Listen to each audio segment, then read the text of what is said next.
Chapter 121. This Highness wants to see who dares kill her? At this time, Lu Muyen was extremely deficit in elemental energy. Due to the battle of skills, the remaining pressure of the giant swords still injured her internally, forcing her back a few steps. The leading, black-clothed man originally used the mysterious external energy to force his sword monarch cultivation base to initial phase sword sovereign, so now, although he was stabbed in the chest with his life in danger, he still gathered the 11 black-clothed men's life force. It was as if the last radiance of the sun, the last burst of energy, so his strength would naturally not be weak. Lu Muyen gritted her teeth and the mental energy in her sea of consciousness surged layer by layer, forming a spiral tornado-like shape which gradually emerged from her sea of consciousness. When the leading black-clothed man was near Lu Muyen, he gathered all the remaining elemental energy into the longsword in his hand. The gray sword aura was like an abrupt gust of wind and rain, mixed with the sound of violent wind, and he shot it straight towards her forehead. Lu Muyen's eyes were stained with coldness and the light in her eyes were exceptionally sharp and pressuring. So what if there wasn't any elemental energy left in her body? She wasn't afraid. A Daoist seal quickly formed in her hand and the helical tornado condensed from her mental energy in her sea of consciousness flew out from her body, quickly rotating, and instantly greeted the grand gray sword aura. Wherever the tornado went, there was also a jade-colored vermilion bird formed from a transparent rune. With a long cry, it spread its wings with the pride of a divine beast, then plunged into the misty gray sword aura. Silence. Everyone's gaze within the cave all gathered at the sword aura in midair and the rune vermilion bird that emerged from Lu Muyen's body. Although Lu Muyen's mental energy was suppressed by this interface, but it was still 2 or 3 phases above her current cultivation base. It was also hidden by her secret skill, so no one felt the tornado made from mental energy that was surrounding the vermilion bird. Whoosh whoosh. A few sounds of wind rang across the ears of the people in the silence. Then the vermilion bird that spread its wings and flew up high, raised its head and cried into the air again. It gradually became transparent with that pride until it disappeared. The gray sword aura instantly became very dim, but it still maintained an offensive stance. It was weakened, but it still continued to move forward with the power capable of killing a sword king. Destroy! A string of blood spilled from Lu Muyen's lips, and she spit out a word heavily.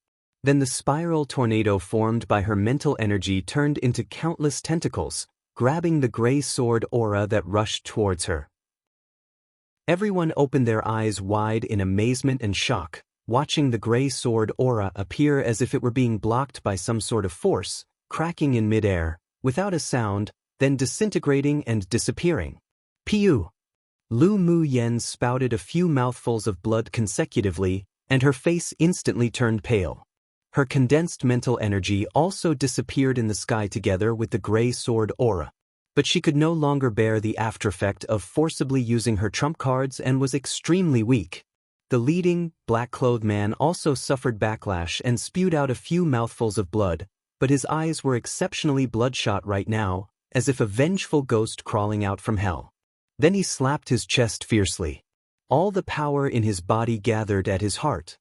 He let out a crazed laugh, forcibly burned his life force, eventually turning it into a strong, shocking force that exploded within him. He took out a dagger and channeled all the energy into it. His eyes carried a sharp viciousness, and he flew straight towards Lu Muyen's heart, saying with a hoarse and cold voice, "I'll see how you dodge this time. This old man must complete this mission and kill you here today even if it costs me my own life." Lu Muyen clutched her chest and closed her eyes. When she opened her eyes, she looked coldly and indifferently at the dagger flying towards her with a violent force. She had tried her best. Life or death was up to fate, so what was there to fear? Because the speed of the leader in black was too fast, the others such as Yi Zhan and Lan Si simply had no time to rescue her, so they could only watch the dagger approach her chest. Come and read on our website Wuxia World site. Thanks, Yenner. Mu Yen. Several powerless, desperate, and hopeless roars sounded, heart-wrenching. Lu Muyen's exceptionally beautiful face bloomed with a gorgeous smile and her lips overflowed with an arc which actually made her look bewitching. It wasn't so easy to kill her. She moved her soul energy to her forehead and wrapped it with the remaining energy in her heart. As long as her soul wasn't destroyed, then she could still live. At most, she'd wait for a few decades until her bodice remade, but when that time came, she would surely stomp on the mastermind behind these men in black and refine them, making them unable to reincarnate forever. Roar! Suddenly a beast roar sounded, carrying a fearsome pressure. The tuft of flame-like fur at the center of the forehead of the small white beast on Lu Muyan's shoulder appeared as if alive. He leapt to the ground and his body rapidly enlarged by 2 sizes. Suddenly, a red light rushed out from between his brows and greeted the powerful dagger. Clank! The dagger made a crisp sound and was hit to the ground by the red light. There was disbelief in the man's eyes. He didn't expect that in order to hunt down Lu Muyan, who was only at Sword Spirit Cultivation Base, their entire army would be wiped out, and not only that, now she even evaded their killing skills again and again. Feeling the aura of death on him begin to spread throughout his body, and his breath gradually weakening, he made the last insane move. He used a secret skill to burn his flesh and blood, then finally his entire body turned into a ball of fire, circled the air twice and flew down towards Lu Muyan with purpose. He's going to self-destruct. A sword sovereign couldn't help explaining. Currently, most of the others were extremely shocked, not only shocked by Lu Muyan's combat power, but also shocked by these men in black who were full of different killing methods. Just who were these people? This kind of insane killing was like the doing of an organization of sacrificial assassins that were made to specifically hide in the darkness. They had never seen these secret skills of advancing one's cultivation base, and of burning their own flesh and blood. When did such a mysterious force emerge in the eastern region? Vigilance now grew in the sword sovereigns and the sword monarchs of the 10 distinguished clans. Seeing Lu Muyan and the spirit pet on her shoulders both listless, simply unable to meet the self-destructive energy of flesh and blood, several sword sovereigns felt powerless. They could only pity that it would be difficult to inquire about the whereabouts of the marrow-cleansing pill. The leading, black-clothed man used killer moves each time he acted, and his speed was so fast that they simply couldn't help at all. Even if they had the ability, they didn't want to help an outsider and be left with severe injuries.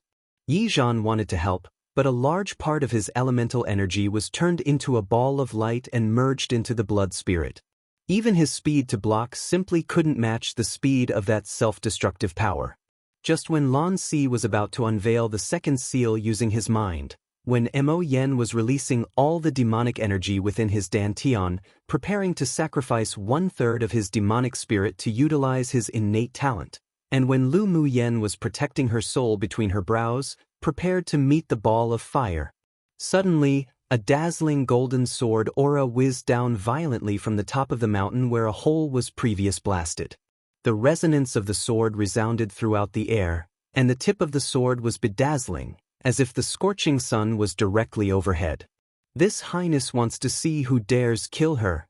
A cold and domineering voice reverberated in the mountains, with a powerful, imposing manner, shocking many people to squat and hug their heads in agony, blood surging inwardly. As the overbearing and fierce voice echoed, the golden light slashed straight towards the ball of fire. With just a touch, the fireball that was the black-clothed sword sovereign made from his flesh and blood in an attempt to self-destruct, was completely annihilated by the golden sword light falling from the sky. Lu Muyan immediately stopped the seal she was preparing to use to put her soul into a deep sleep, and looked up, with a pale face, at the man in red that was about to land from the sky. But a scene that no one expected occurred. Lu Muyan stood beside the lava pool listlessly with a bloodless complexion and had just taken out a porcelain bottle to pour the pills into her mouth. Suddenly, a figure flashed from the side and a palm of wind came from that figure, landing on Lu Muyan's shoulder heavily. At this time, she had exhausted all her elemental energy, had only retained a trace of the source of her mental energy in her sea of consciousness, and was injured internally, so there was simply no time to counterattack and defend herself. After being hit by the palm of wind, her body flew out uncontrollably. She was originally only 3 steps away from the lava pool, so this inexplicable assault pushed her straight into the boiling hot lava. Splash! Like the sound of falling into water, everyone saw the white, delicate figure directly fall into the lava pool that was still bubbling fire, and in only a glance, her body disappeared into the lava. Yenner! Lu Mubai let out a shrill and immediately rushed towards the lava to jump down but was held back tightly by Ling Fei Hao and Fu Qin. Yiqing Han, Yun Lan and the others also couldn't believe it as they stared at the lava blankly. Lu Muyen was gone just like that? That couldn't be. That spirited and lovely woman couldn't be gone just like that. Woman! Ming Xiu dashed and landed above the lava pool, his eyes scarlet, carrying a strong, ferocious and murderous aura, as if the reincarnation of a Jura one. He glanced icily at Hu Fei, who had just made the sneak attack, and found that the opponent was trembling from his gaze in fear. A cruel smile rose on his lips. This was an expression of extreme anger. He raised his hand and gently waved his sleeves. A strong force hit Hu Fei. Boom!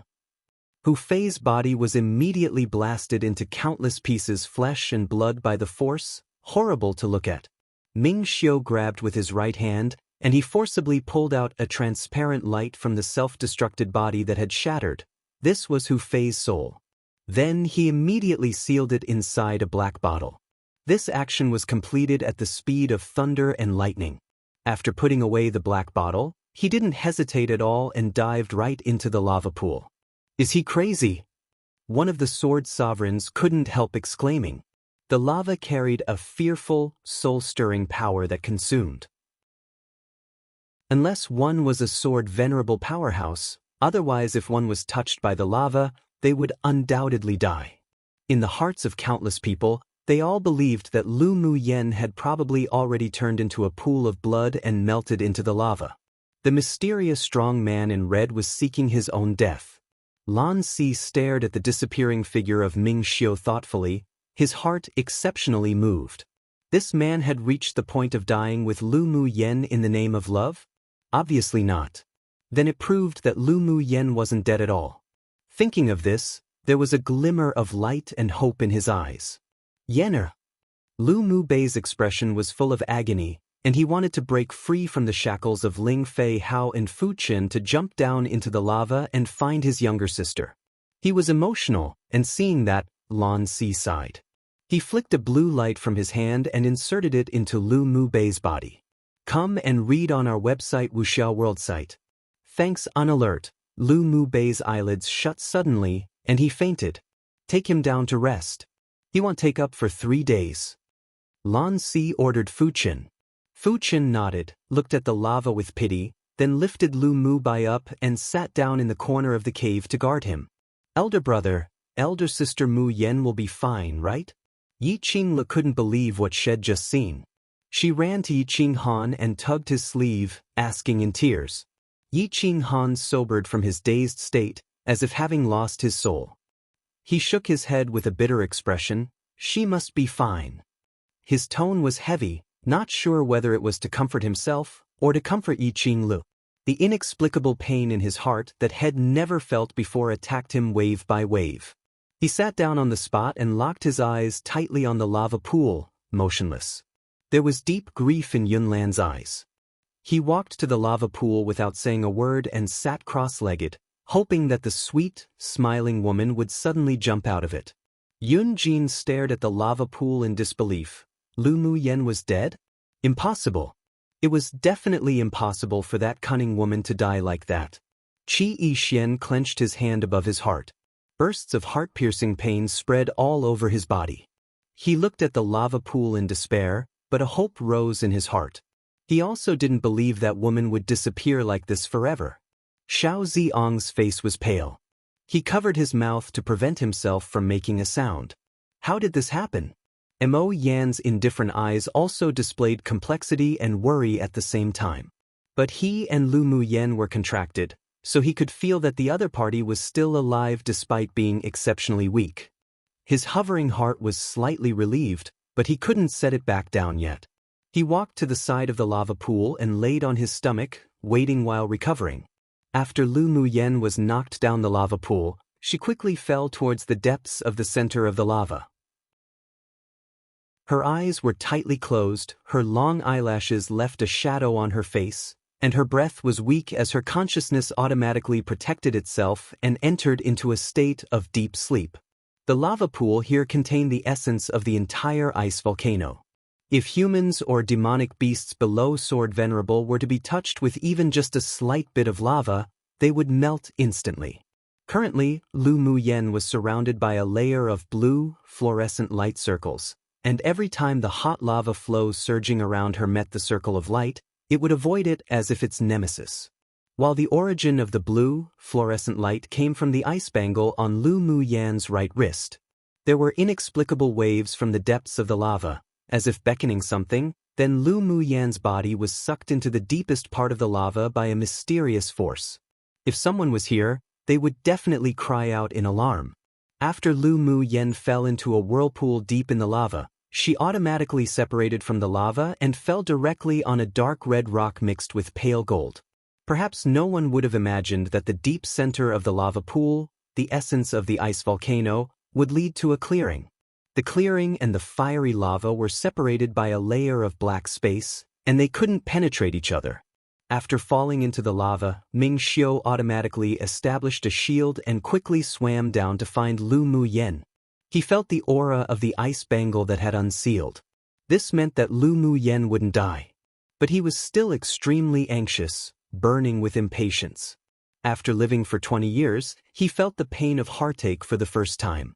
While in the depths of the lava, he discovered that the aura of the ice bracelet and Lu Mu Yen suddenly disappeared.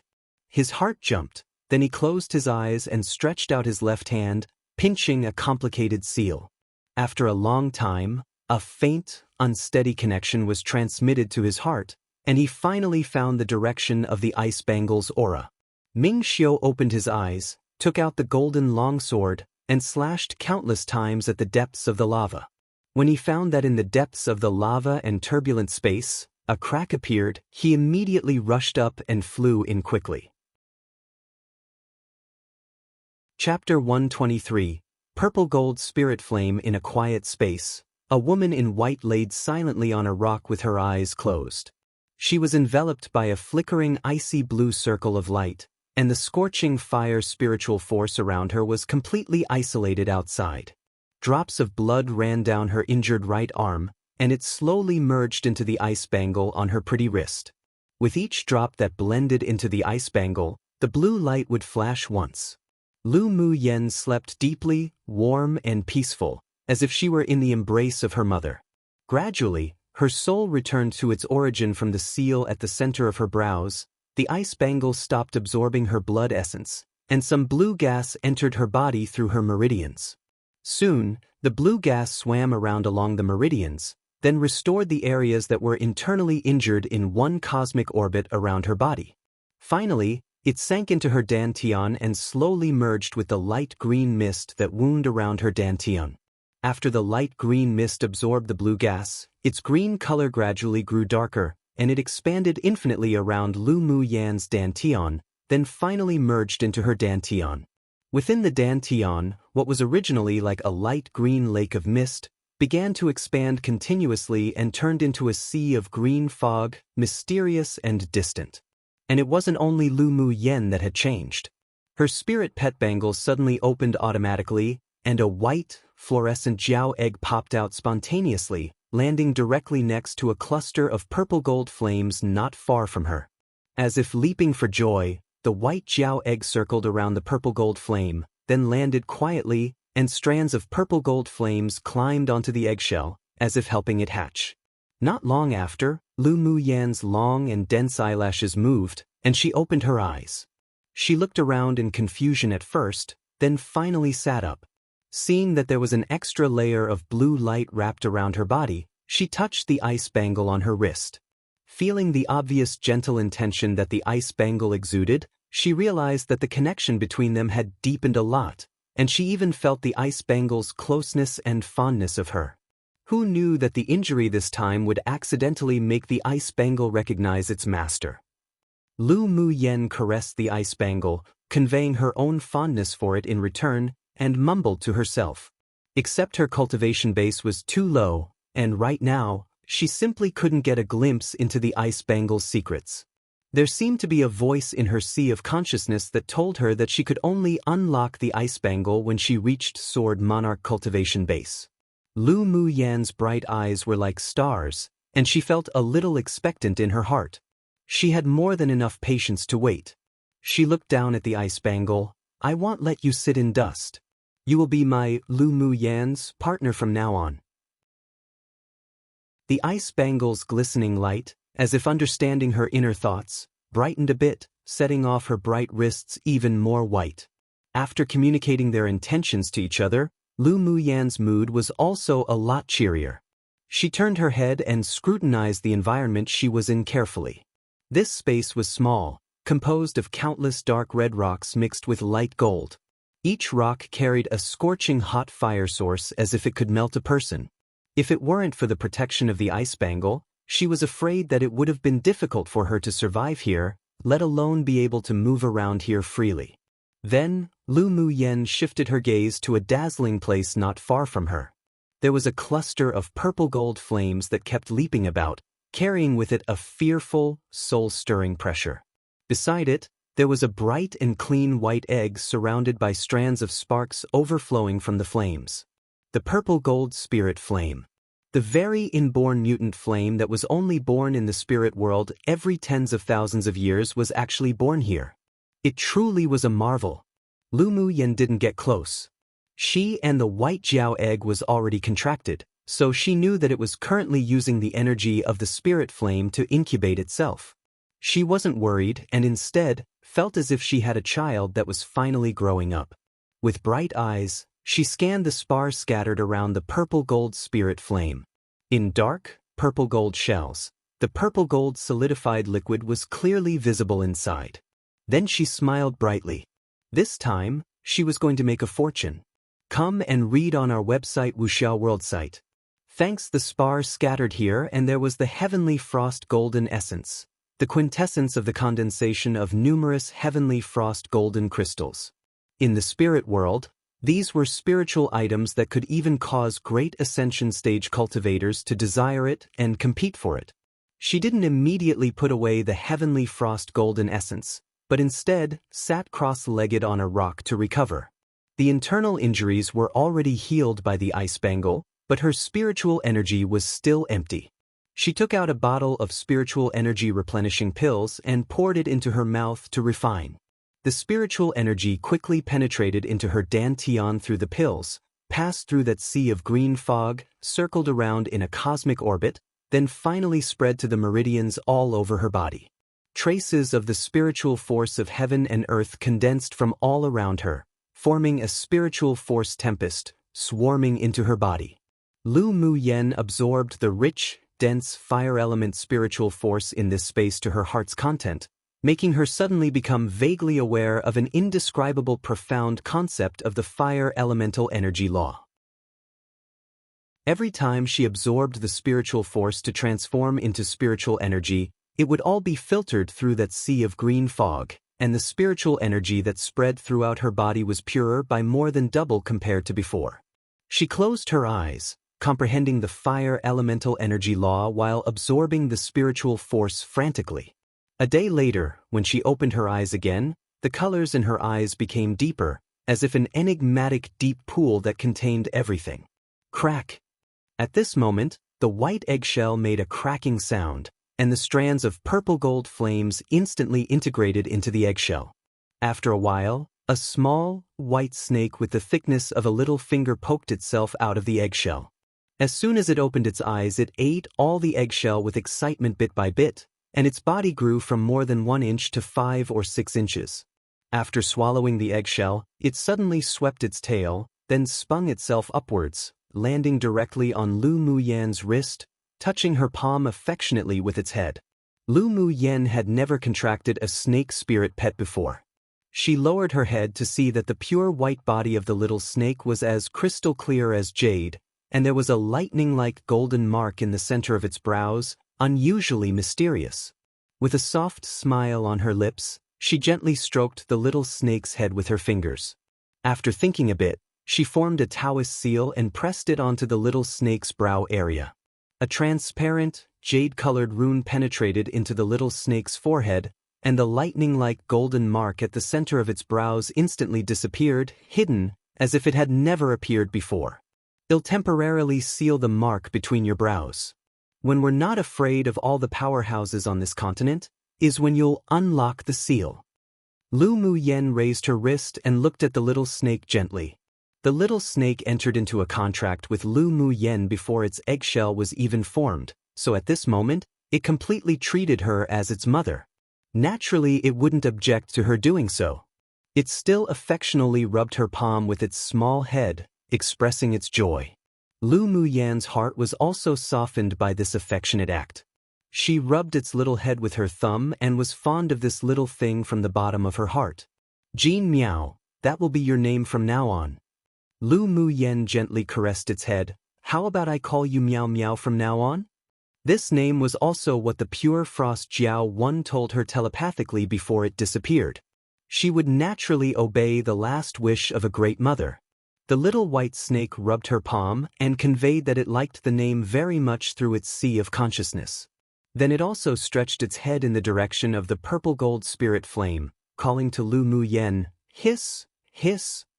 Lu Mu Yen flicked Jean Miao's forehead dotingly and said, clever little child. This little thing wanted her to quickly collect the purple gold spirit flame. As expected from a spirit pet that she contracted in harmony with her soul, it knew her heart's desire. I am once again taking the liberty of changing the translation of a name that I translated myself out, mainly because I translated the Qi in Qihan Jiao as scarlet. Therefore it became Scarlet Frost Jiao. But based on various clues, I can say that the being is in no way the color scarlet, and I don't think scarlet has anything to do with this being. Actually has another translation, bare/naked. I guess it could also mean completely, e.g. completely frost, etc. Pure has some of that connotation and sounds better to me, huh? This is all probably really irrelevant to everything, but just an FYI. Chapter 124. Collect the Spirit Flame, Break Through Sword King. Lu Mu Yen walked to the purple gold spirit flame's side and saw that the flame that was constantly jumping around suddenly grew in one size. She curled her lips and smiled. The purple gold spirit flame was indeed full of cleverness. Fortunately, it had just evolved and was just born, so it had yet to bear wisdom, otherwise it wouldn't be easy to subdue it today. The purple gold spirit flame was a spiritual item born from heaven and earth. It had its own pride and spontaneously rejected being subdued by others. Therefore, its flame instinctively jumped and expanded in reaction to Lu Mu Yan's approach, and a heat source generated from its core formed an oppressive cyclone that was released towards her. With a thought from Lu Mu Yen, a bright blue light burst from the ice bangle to block the violent flame cyclone outside. She sat cross-legged next to the purple gold spirit flame, and her dantian began to spin, withstanding the rioting of the flames, as her hands danced lightly in the air. Her slender hands flipped, and she snapped her fingers, then white balls of spiritual energy jumped out from her fingertips one by one, as if snowflakes fluttering down, instantly falling onto every wisp of the purple gold spirit flame. She was once a high-level alchemist in the spirit world in her previous life, so she naturally had conquered a spirit flame for her own use. Except, compared to the purple gold spirit flame, it was still inferior. She once accepted the inheritance of a heavenly grade alchemist in a secret realm, so in addition to inheriting ways of refining pills and pill recipes, she also received a method that specialized in subduing and refining spirit flames, decreasing the feelings of repulsion. The focus of this method was on agreement rather than subduing through suppression. This meant that after using the method, the entire person would exude an attraction that could be felt by the spirit flame, reducing the feeling of repulsion. Finally, she would transform the spiritual force into nutrients to nourish the spirit flame. When the mental energy was connected, she would immediately absorb and refine it. She must also regard the spirit flame as part of her life, and not a plaything to order around. Subduing the spirit flame and refining it originally had to be used in conjunction with a kind of pill to reduce rejection and harm to her internal organs. After all, It was extremely dangerous to absorb this sort of spiritual item into her body. Without the spirit pill that could suppress it, the chance of success in refining it was very small. If one was careless, they'd receive backlash from the spirit flame, becoming ashes and smoke. She still lacked a few main spirit herbs on her to be able to refine that sort of spirit pill, so if she forcefully absorbed and refined it, then there was a high probability that she'd receive backlash. However, the ice bangle had already recognized her as its master, and although she couldn't unlock it and use it, but she could still borrow the power contained in it. She knew that the mysterious power in the ice bangle could perfectly suppress the spirit flame. That's why she was determined to give it a try. When the purple gold flame was covered by the white balls of light, Lu Mu Yen chanted an obscure hex, her eyes flashed sharply, and she whispered, "Collect." The purple gold flame was suddenly uprooted by the white ball of light, then with a shoo, it flew straight into Lu Mu Yan's dantian. Gasp! Scorching pain suddenly came from her dantian, which made her gasp uncontrollably. She took a deep breath and immediately mobilized the green sea of fog in her dantian to envelop the ball of purple gold flame. The ice bangle that was in harmony with her soul made sound, and strands of blue gas overflowed from the bangle, entering into her dantian. Lu Mu Yen endured the heart-wrenching pain and mobilized the method in her body. Waves of coolness came from her dantian, but she still couldn't get rid of the pain. It was as if she was thrown into a stove and roasted. Her face was flushed, a layer of red appeared on her white skin, and her body was frighteningly hot. There was a rush of burning pain in her heart. She bit her lower lip tightly with her teeth to prevent herself from making a sound. Fine sweat filled her forehead, and her white clothes were quickly drenched by her sweat as a few strands of hair stuck to her pale face. She slightly trembled all over, closed her eyes and used all her willpower to support herself not to faint. Her cultivation base was too low. If she didn't forcibly support herself and use the method, as well as the ice bangle's power to relieve the firepower in her body, she was afraid that her internal organs would have been burned to ashes. Come and read on our website Wuxia World site. Thanks, she forced herself into a state of emptiness and calmness, enduring the pain and laboriously mobilized the spiritual energy that carried green fog in her body. If it were another person, they'd probably have been tortured by the piercing pain and gave up long ago. But she worked hard to withstand it tenaciously, not letting herself give up at all. Her temperament was as such, stubborn and unyielding, and upon meeting the strong, she would become even stronger. After half a day, the moment Ming Xiu, who broke through from the layer of space, landed on the rock, he saw the woman in white sitting not far away. Her exceptionally beautiful little face was currently pale with an abnormal blush, her clothes were drenched with sweat, revealing her exquisite jade-like body, her lower lip was bitten open as a few drops of blood fell, and she appeared slightly bewitching. Her brows were furrowed together, and the pained expression was one that Ming Xiu had never seen before, but it also contained a kind of firmness and tenacity which made her whole person glow with the charm of striving to become stronger, uninhibited, and domineering. So what if the purple gold spirit flame was precious, rare, and powerful? They'll still want to subdue you and refine you. This was Lu Mu Yen. The face under Ming Xiu's mask grew solemn. Seeing Lu Mu Yen in such a state and feeling the fluctuations of this space, he naturally guessed what had happened earlier. This little woman was simply too bold and reckless. She dared to take the risk of subduing a spirit flame with the cultivation base of a sword spirit. Although it seemed that she wasn't far from success, but his heart still ached seeing her suffering. Ming Xiu took off his mask, revealing that unparalleled, beautiful, devilishly charming face. Ming Xiu's long and thin phoenix eyes narrowed, and his thin lips pressed together tightly. Then he sat cross-legged behind Lu Mu Yen, formed a few Taoist seals in front of his chest, and placed his two palms on her back. A trace of wood attribute elemental energy flowed from his palms and fused into her body, as well as fusing into her heart, little by little. From the moment someone entered this space, Lu Mu Yen had discovered it, but when she felt that the aura was Ming Xiu, she let go of much of the vigilance that she had raised. The trace of wood attribute elemental energy that entered her body suddenly cleared her slightly groggy consciousness. The purple-gold spirit flame that had shrunk several times in her dantian was also suppressed by an external force. With a start, she took the opportunity to mobilize the green sea of fog to envelop the small wisp of purple-gold flame in her dantian, quickly refining it. Borrowing Ming Xiu's power, she saved a lot of time, and the pain was also suppressed a lot. With a clear mind, she utilized the method to permeate into the spirit flame and showed it kindness. Her spiritual sense slowly merged into the spirit flame, and the green sea of fog surged ceaselessly, as if layers of breaking waves. A day later, the last of the purple-gold flame in Lu Muyan's dantian vanished, and the flush on her face and body eventually disappeared.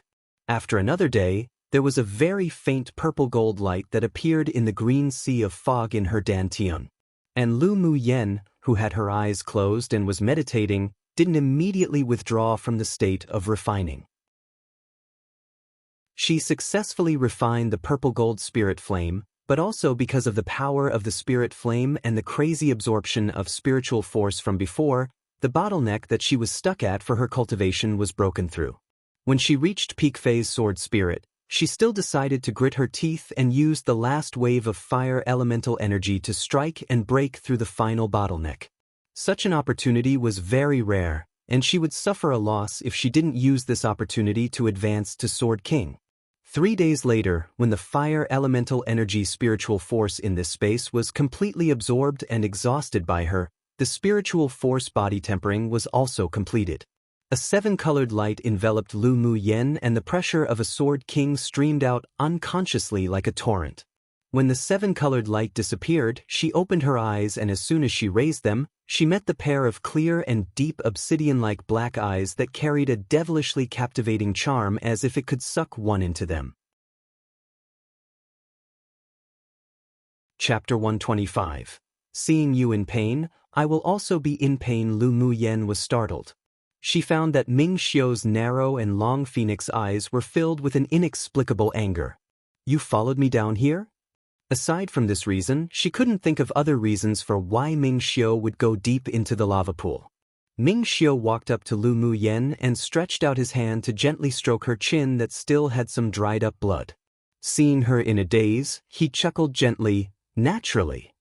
As soon as Lu Muyan lowered her head, she saw Ming Xiu's distinctively bony, white, and slender hands stopped by the side of her lips. The force on his hand was very light, and his fingertips carried a thin layer of calluses left from practicing swords, but they weren't rough. It stroked past her lower lip, and her heart felt as if it was being tickled by a feather, tingling and numb. Just why are you so bold?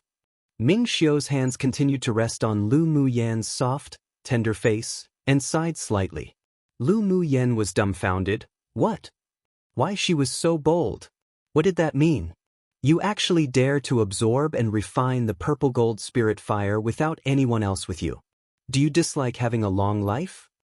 Ming Xiu raised an eyebrow and the strength in his hands increased a little. Lu Muyan furrowed her brows. She was still a little uncomfortable with such intimate actions, so she turned her head away from the hands that were making mischief and said leisurely, "Thank you very much for your help, but I also did it because I had confidence." Ming Xiu used his wood attribute elemental energy to help relieve her of the scorching pain and helped her suppress the purple gold spirit fire, which indeed reduced the time required for her to refine it, as well as reducing the pain, but even without him, she'd just need to spend some more time and she'd still be able to succeed. I know, but seeing you in such pain, I will also be in pain. Ming Xiu's boundless, deep eyes carried some emotions, as if a spring breeze trying to enter into the depths of the woman's heart opposite. Lu Muyan didn't expect that Ming Xiu, this devilish man, could say such cheesy words. Her face was unconsciously dyed with a layer of light pink, and there was an indescribable feeling in her heart, like sweetness, but she was also at a loss. How did you come down here? What about the ice one that fought with you? Ming Xiu didn't want to scare the little woman back either, so it was better to take their relationship slowly. He had already woven a big net, and at the same time as placing himself in the net, had also pulled the woman he loved into it. After I dealt with that bird, I felt your aura gradually weaken. When I rushed over, I was still too careless and let you be shot down into the lava pool by a sneak attack. I was afraid something would happen to you, so I followed. Ming Xiu indeed blamed himself inwardly. He destroyed the self-destructing blood and flesh fireball, but he didn't prevent that small side character who suddenly appeared. In the end, he was slow by half a beat and let Lu Mu Yan be injured. Speaking of Hu Fei, Lu Mu Yan's eyes grew cold. At the time, it wasn't that she didn't detect Hu Fei's killing intent, but her spiritual energy was completely exhausted, and she wasn't able to respond to the sneak attack. Who would have thought that Hu Fei would risk his life to kill me? He was very close to me at the time, and his sneak attack was too fast, so it's normal for you to not have been able to stop it. She didn't blame Ming Xiu, and instead, thanked him in her heart.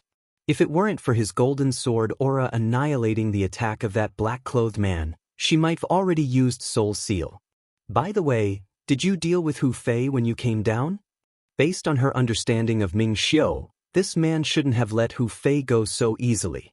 Ming Xiu took out a black porcelain bottle from his interspatial ring and handed it to Lu Mu Yan. I shattered his body and threw his soul into this soul confinement bottle.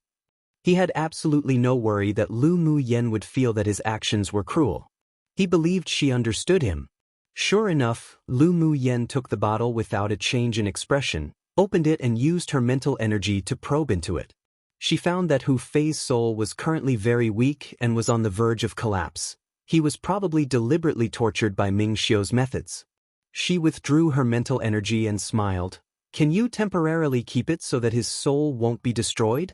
I suspect that he's related to the group of people in black who tried to assassinate me. Come and read on our website Wuxia World site. Thanks, leave it to me. Ming Xiu thought the same way, so after torturing Hu Fei's soul, he didn't destroy it directly. All right. Lu Mu Yan nodded with a smile. She believed that with this man's methods, Hu Fei would spit out the clues he knew very soon. When she found the culprits behind them, and when the time was right, she'd definitely personally arrive at their door and properly calculate their total debt. After that, Lu Mu Yan cast her gaze on the scattered heavenly frost golden essence where the purple gold spirit flame was before. She raised an eyebrow and said to Ming Xiu, "How about half-half?" "Sure." Ming Xiu glanced at the heavenly frost golden essence and didn't conceal the fiery desire in his eyes. His temperament was so that he didn't like to be quarrelsome. This thing was of great use to him. Lu Mu Yan grabbed in that direction, then the heavenly frost golden essence was divided into precisely 2 portions in front of her and Ming Xiu. The two put away their portions, then Ming Xiu took out the 3 pieces of heavenly frost golden crystals he successfully snatched earlier. Take these. You sure are generous. Lu Mu Yan knew that the heavenly frost golden crystal wouldn't be of much use to Ming Xiu now that he had the heavenly frost golden essence. So she wasn't polite and accepted it. With these heavenly frost golden crystals, she was now able to arm her close ones in the Lu clan from head to toe. A clear and sexy voice spilled from Ming Xiu's lips as an eyebrow was slightly raised, and he was stained with a devilish, amorous charm. Didn't you tamper with the heavenly frost golden crystal early on? Lu Mu Yan glared at him and raised an eyebrow, saying, "How could my little array fool you?" Yes, when the heavenly frost golden crystal was born, and when she froze the heavenly frost golden crystal, she added an array of spiritual energy condensation. If they didn't have her to crack it, even if others snatched it, they wouldn't be able to use it. Of course, she was certain that her array could be solved by Ming Xiu. This was just an instinctive feeling, and her intuition had always been very accurate. Ming Xiu carried a mysterious and noble temperament. She had seen people with this temperament back in the spirit world, on the people of the grand immortal cultivators clan, or on the proud children favored by the heavens. This man had an extraordinary background, and the force or story behind him might not just be a mere Ming Chamber of Commerce alliance. But Lu Mu Yan didn't intend to ask more. The more mysterious he was, the more challenging he was, wasn't it? This man, for her, could disregard danger and dive deep into the bottom of the lava pool. At the same time as making her heart tremble, there was also a recognition. Your knowledge in arrays is very deep. Although I can crack it, but I also need to use some means to do it. There was admiration in Ming Xiu's eyes. The little woman's attainments in arrays were even stronger than the enshrined array master in the 9 layers hall. Given time, when her cultivation base reached a certain level, she definitely would blossom in radiant splendor on Tianling continent. He would take her beneath his wings, but he wouldn't hinder her from flying freely. His woman didn't need to hide behind him. He knew that she wanted to stand with him shoulder to shoulder. His, Ming Xiu's woman, would naturally be the best. The stronger she was, the more he liked her. Lu Mu Yen smiled lightly and indifferently. Her mastery in arrays was stronger than her talent for alchemy. After she forms her nascent soul, she could then perform some of the other arrays and restrictions. By then, one would probably not be able to find any who could crack them on Tianling continent. Let's go out first. After staying in here for so long, I'm afraid that eldest brother and the others would be anxious. All right. Ming Xiu took a step towards Lu Mu Yen and held her in his arm. A layer of light blue water elemental energy shield enveloped the two of them. He tapped his foot and the two disappeared in this space. Chapter 126. The Ice Master that was cruelly toyed with in the cave where the heavenly frost golden crystal was born. Since Lu Mu Yen fell into the lava pool and Ming Xiu followed down, some things also happened.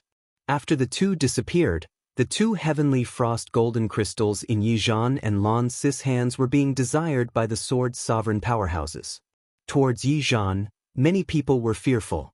After all, although he was middle phase sword sovereign strength, but he had the strength of an advanced phase sword sovereign, his skills were unpredictable, and he had a transformation stage demon cultivator spirit pet, so there was no one who placed their ideas on him for the time being.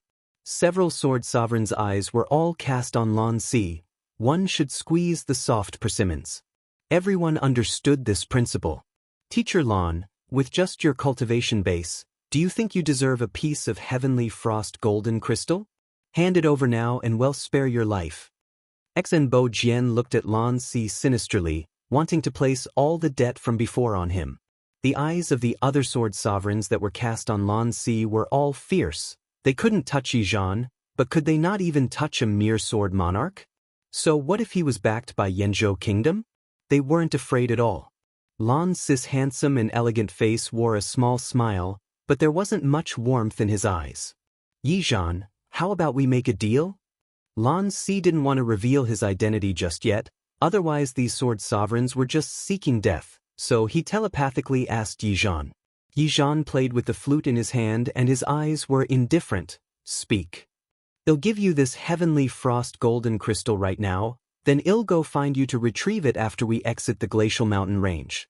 I'll give you a spiritual energy nourishing herb in exchange. Lan Si knew that Yizhan's demon pet needed a spiritual energy nourishing herb to have hope of breaking through to tier 8. He had certainty that this man wouldn't refuse his request, and the value of the spiritual energy nourishing herb wasn't lower than that of the heavenly frost golden crystal. If it weren't for his own urgent need for the heavenly frost golden crystal, he wouldn't take it out to trade either. Of course, he wouldn't owe Yizhan a personal favorite with such a transaction either. Sure enough, hearing the words spiritual energy nourishing herb, there were some fluctuations in Yizhan's eyes. He said telepathically, without any hesitation, "Deal." Earlier, Lan Si suddenly broke out a strength no weaker than a sword sovereign, and Yizhan could feel that the other party had sealed some sort of power. If this person tore apart any pretenses and was left without any scruples, he dared believe that even he probably wouldn't be his opponent. Plus, he desperately needed the spiritual power nourishing herb, so with such a trade, he profited. Want my heavenly frost golden crystal? Sure. Lan Si took out the heavenly frost golden crystal and placed it in his hand, then scanned those with burning desire in their eyes, ready to make a move. Then he chuckled, but I admire Senior Yi more, so this piece of heavenly frost golden crystal, I'll gift it to him.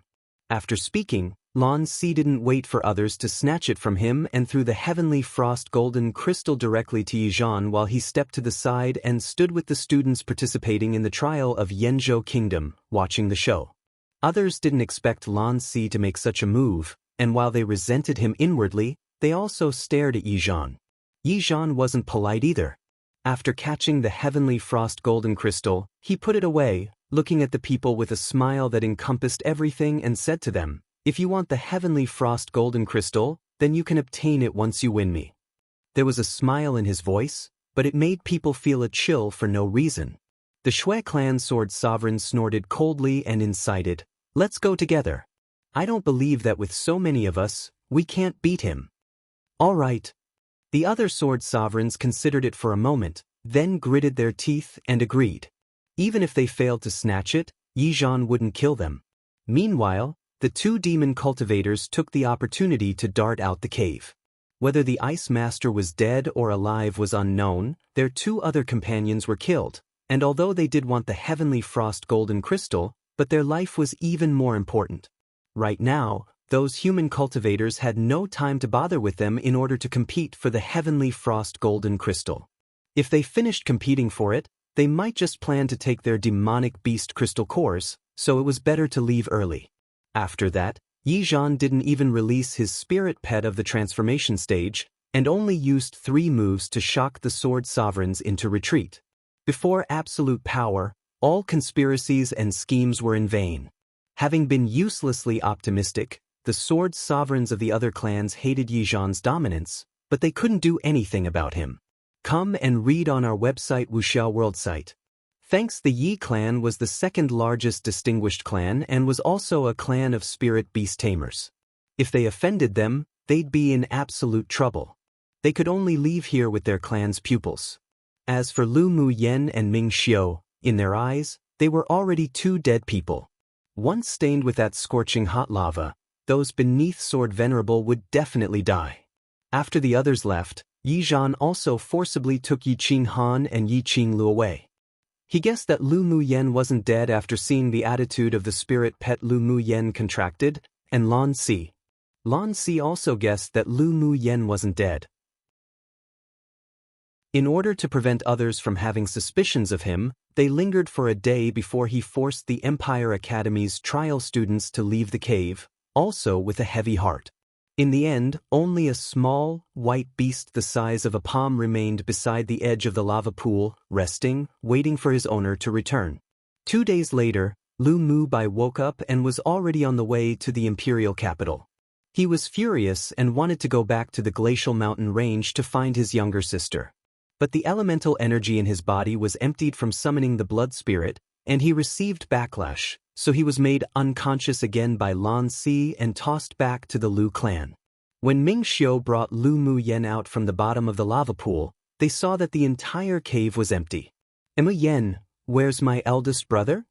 As soon as Lu Mu Yen got out from Ming Xiu's embrace, the little white beast on the ground jumped onto her shoulder. Mo Yan's eyes were emotionless, but he let out a sigh of relief in his heart, then said slowly, "He was knocked unconscious and taken away by that teacher Lan of yours. The Yi clan's brother and sister, the Ling clan's brother and sister, your eldest brother, your elder cousin brother and the rest were all taken away forcibly." Seeing Lu Mu Yan's puzzled eyes, though Mo Yen seldom explained, but he added, "Lan Si telepathically told me that it was safer for you to return to the Lu clan by yourself after you come out. Yizhan also telepathically told me that their Yi clan welcomes you to come soon." Lu Mu Yen also figured out the purpose of their departure. Lan Si and the others were probably still afraid that those black-clothed people would return again to kill her. With even her eldest brother being taken away, it was to send a message to those people that she died in the lava. And if she wasn't dead, then Ming Xiu must be alive too, and with Ming Xiu's presence, she'd be safe. "They'll send you back to the general's mansion of Yanzhou Kingdom." Ming Xiu clearly worried about Lu Mu Yen returning alone. Lu Mu Yan's eyes gleamed like the reflection of waves in the sunlight, and chuckled gracefully, "You're that free? I'm very busy, but am willing to waste this time for you." Ming Xiu's lips curled into a devilishly charming smile. "Up to you." Lu Mu Yen lifted her chin slightly with a little tsundere appearance, and seeing that made Ming Xiu have the urge to pull her over and kiss her immediately. He calmed his mind slowly, then tossed a big cyan blue bird that was more than 3 meters long from his spirit pet bangle onto the floor. The big cyan blue bird originally had gorgeous feathers, but they were now unbearably messy. The crown on the top of its head was slanted, the longest, most beautiful tail feathers had obviously been plucked, and there was a golden collar around its beak. His eyes were watery and misty, and they seemed as pitiful as it got. Lu Muyen looked at the ice master that had been cruelly toyed with, and the corner of her lips couldn't help but twitch. Didn't he say he'd take Ming Xiu back to be the mistress of his fort one? One commonly said by bandits, at least bandits in books or shows, when they see a beauty. In this case, the ice master never said it like that, but Lu Muyen basically linked his actions to a sleazy bandit. Random note 1. Woo. School holidays. Anyways, I'll use this week to stock up on some translated chapters and then most likely start updating 2 chapters a day starting next Monday. Alrighty-o, back to translating. Random note 2. Also, based on its Cyberpanditing's Wheat suggestion, I considered it and thought to make a Discord server just to see how it goes. I think Discord is the most suitable after some thought. Hey, race the link if anyone's interested. https://discord. GG/. I hope that link works. Seeing as it's new to me, I haven't thought about the details, but I guess MWIT will be the focus, and when I release other translations, we'll talk about those too, etc. I guess just translation-related stuff. We can even complain about common tropes if we wish, and other novel stuff maybe. Recommendations are fine, but preferably similar types to Maiwada.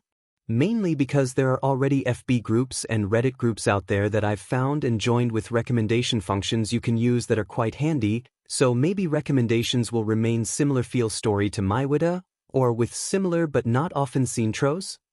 Questions are welcome OFC. For people with common interests. Anyways, you'll see how that all goes first. Thanks for reading. Lu Muyen blinked and looked at the ice one that was too tragic to look at. Wasn't he abused a bit too miserably by Ming Xiu? This Tier 8 Demon Cultivator Ice Master was taken care of by you just like that? Ming Xiu glanced at the big bird coldly and the ice one couldn't help but shudder, then he said, "Who told him to have a cheap mouth? To think he dared to have ideas about him. It was already kind that he didn't cut off the possibility for this stinky bird to have children and grandchildren." The ice master shrank his neck. The eyes of that beautiful human man were too sharp. Could he say that he didn't dare to have any inordinate thoughts about him anymore? Pfft. Lu Muyen couldn't help laughing as she watched the ice Luan's miserable appearance and that pair of innocent-looking eyes. The ice Luan found himself being ridiculed by a weak human woman and couldn't help but glare at her fiercely. His mouth was bound by a golden ring so he couldn't speak, but he cursed her in his heart. "Woman, what are you laughing at, lousy one lost because of carelessness?" Except where did the ice Luan, at this time, still have any of the appearance as a descendant of divine beasts? The look in his fierce eyes paired with the messy feathers were as funny as it got. Lu Muyen wasn't frightened by the ice master's eyes at all, and instead burst into laughter. Ming Xiu watched the little woman smile like a flower, and a gentle smile couldn't help but also rise on his face. He raised an eyebrow and looked at the ice Luan on the ground, having an idea. This ice Luan was gay, and Lu Muyen just happened to lack a flying mount. It was perfect that the ice Luan wouldn't have any ideas about the little woman, so a contract was plausible. "Woman, how about I gift him to you as a flying mount?" Ming Xiu approached Lu Muyen and her faint fragrance of medicine wafted around his nose, refreshing. Lu Muyen was stunned for a moment. Seeing Ming Xiu point to the ice Luan on the ground and determine where he belonged just like that, she couldn't help but light a candle for the ice master who could once do as he pleased in this glacial mountain range, wanting wind and wind will come, wanting rain and rain would arrive too. The ice Luan's eyes widened. What? This damned man wanted him to be the flying mount of this weak woman. Just let him die once first. Lu Muyen walked to the ice Luan's side and tugged the self-made crown on his head, with a hit of disgust in her eyes. "I do lack a flying mount, but isn't this ice Luan too ugly?" The ice Luan choked on anger. This woman was as annoying as that perverted beautiful man. He, the ice master, was just fathomsome and unparalleled, was refined and carried himself with a natural poise, so how could he be linked with ugliness? Could you have some standards when appreciating, please? Ming Xiu nodded in agreement. Indeed a bit ugly, but there's no other suitable one. Just may do for now, and when we catch a better flying demonic beast, we'll swap. You pay for. The ice master almost spit out a mouthful of blood. Where was he ugly? And he was an authentic descendant of divine beasts. Where could they go to find a better flying demonic beast? These two people actually spoke about the issue of contracting with such disgust. He truly wanted to cry, but there were no tears. Could you ask his opinion first? Oh well, it's fine to be ugly, but just look at his gaze. It sure doesn't look like he's willing to make a contract with me. Lu Mu Yen raised an eyebrow as she looked at the ice luan on the ground, which had absolutely no proper appearance to speak of, thinking it funny. Ming Xiu's eyes sharpened and the cold knife in his eyes was thrown directly at the ice luan, then be threatened telepathically into his sea of consciousness. It's your blessing to be my woman's flying mount. Think about what to do yourself. If you don't agree, I won't force it either. The ice master felt despair when he heard the first half of his words, but when he heard the last part, his eyes instantly lit up. So this beautiful man wasn't actuality that bad. But who knew that Ming Xiu's next sentence would completely shatter all his illusions? Of course, you can be a eunuch bird from now on. The ice luan's lower half couldn't help but tighten. He only just wanted to tease this man a little because he looked rather handsome, but who knew he'd be deeply trapped in this sort of prison? It truly was a beauty messes up a bird. Hey, it's a beauty messes up a divine beast. As if he wanted to be a eunuch bird. This perverted man felt as if he had the bloodline of a true dragon in him. Words said in such a domineering style usually meant he wouldn't change his mind. If he didn't form a contract with this woman, he probably really wouldn't be able to give birth to offspring anymore. Come and read on our website Wuxia World site. Thanks. His eyes rolled around, thinking, then he looked up at the little white beast on Lu Mu Yan's shoulder. Who knew that with just a simple glimpse, the pressure of the aura of a royal species would assault him, and a cold voice echoed in his sea of consciousness. Little ice bird, do you believe that this king would dig your eyes out? A gay demonic beast was also an eyesore to him. There was a sting of pain in the ice luan's sea of consciousness, and after regaining his calm, he secretly took a look at Mo Yen in fear. What kind of fire cloud mink was this demonic beast? He was obviously a spirit devourer of a royal species. According to his inherited memories, although the spirit devourer wasn't a divine beast, but they were a part of those that had it easiest in becoming a true spirit demonic beast. Out of the many demonic beast species, it was also in existence many demonic beasts looked up to. He sure didn't expect to see a royal species demonic beast with a purer bloodline than even him. The most important thing was that this being who addressed himself as this king, and although was weak in strength, but his pressure made him scared, actually recognized that woman as his master. It truly was unbelievable for him. Why did you become that woman's spirit pet? The ice master couldn't resist asking telepathically for his own future prospects. Didn't they say that spirit devourers were even more prideful than a true dragon and phoenix? Why did he contract a weak human then? He simply couldn't figure it out. Mo Yen was originally too lazy to answer the ice luan's question, but remembering that Lu Mu Yen should indeed have a flying mount, and although this ice luan was just the cyan luan and fire phoenix's descendant, but its bloodline was still rather authentic, so he was barely qualified to contract the same master as him. She's still weak now, but one day shall soar into the sky and become an existence that others could only look up to and cannot be reached. Mo Yan's voice carried a sense of affirmation in the indifference.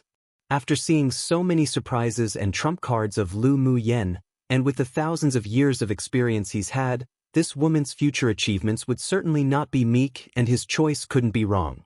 The ice luan was startled when he heard Mo Yan's telepathic words. The spirit devourer was just that optimistic about that woman? He cast his gaze to Lu Mu Yen and took a good look. Before, because the woman was young, he didn't pay much attention, but now that he looked closely, she was actually a really beautiful woman. Since she had such a gorgeous appearance now, once she grew up, she'd definitely fit the saying one look back with a smile gives birth to thousands of types of charm and would definitely be beautiful enough to cause the downfall of a country. In actual fact, he wasn't gay. He just liked to tease beautiful men and women, and even more so towards beautiful men that were nourishing to the eye. Yet who knew which son of a bitch spread the rumor that he was gay, and now just randomly teasing a beautiful man caused him to be beaten beyond recognition? Was it easy for him? Was it? Have you made a decision? Ming Xiu saw the eyes of the Ice Luan look here and there, and even moved his gaze onto Lu Mu Yen, so he asked grimly. The Ice Luan had a carefree nature, and had long tossed away his moral integrities, so he immediately resigned himself to fate and nodded, "I'll regard her as my master." He also wanted to visit the human world to have a look. The master who was even chosen by the spirit devourer shouldn't be too bad, otherwise even if he had to risk being a eunuch, he wouldn't succumb. Of course, if the woman wanted to order him around right now, then it wouldn't be so easy. Without strength and ability higher than him, he wouldn't obey from the bottom of his heart. As a result, Lu Mu Yen didn't even get to use the methods of enticement to kidnap and threats that she had originally prepared, and the one human one beast had already helped settle a high-level flying mount for her. A drop of blood fell on the middle of the Ice Luan's brows. Lu Mu Yen formed a few Daoist seals, forming a contract seal mark, and a difficult, obscure incantation poured out from her mouth. Immediately, a soft, jade-colored light shone brightly, instantly enveloping her and the Ice Luan, lasting an incense stick of time.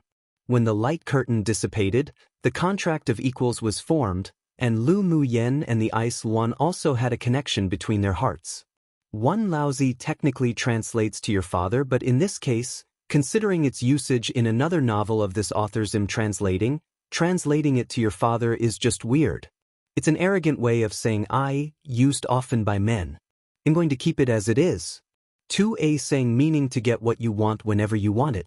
3 here, perverted just means abnormal/twisting logic etc. 4p is used to indicate spitting. Usually used when you hear something unlucky or you don't like what you hear, or even what you, yourself had accidentally said, and you just spit on it, hoping whatever was said doesn't happen. Kind of like knocking on wood. Chapter 128. The Ice Luan that overturned the understanding of his appearance after the jade-colored light curtain dissipated, Lu Mu Yen and the Ice Luan was successfully contracted. Lu Mu Yan's contract of equals belonged as an ancient spell, so after the contract was completed, the Ice Luan's body shone with a cyan blue color.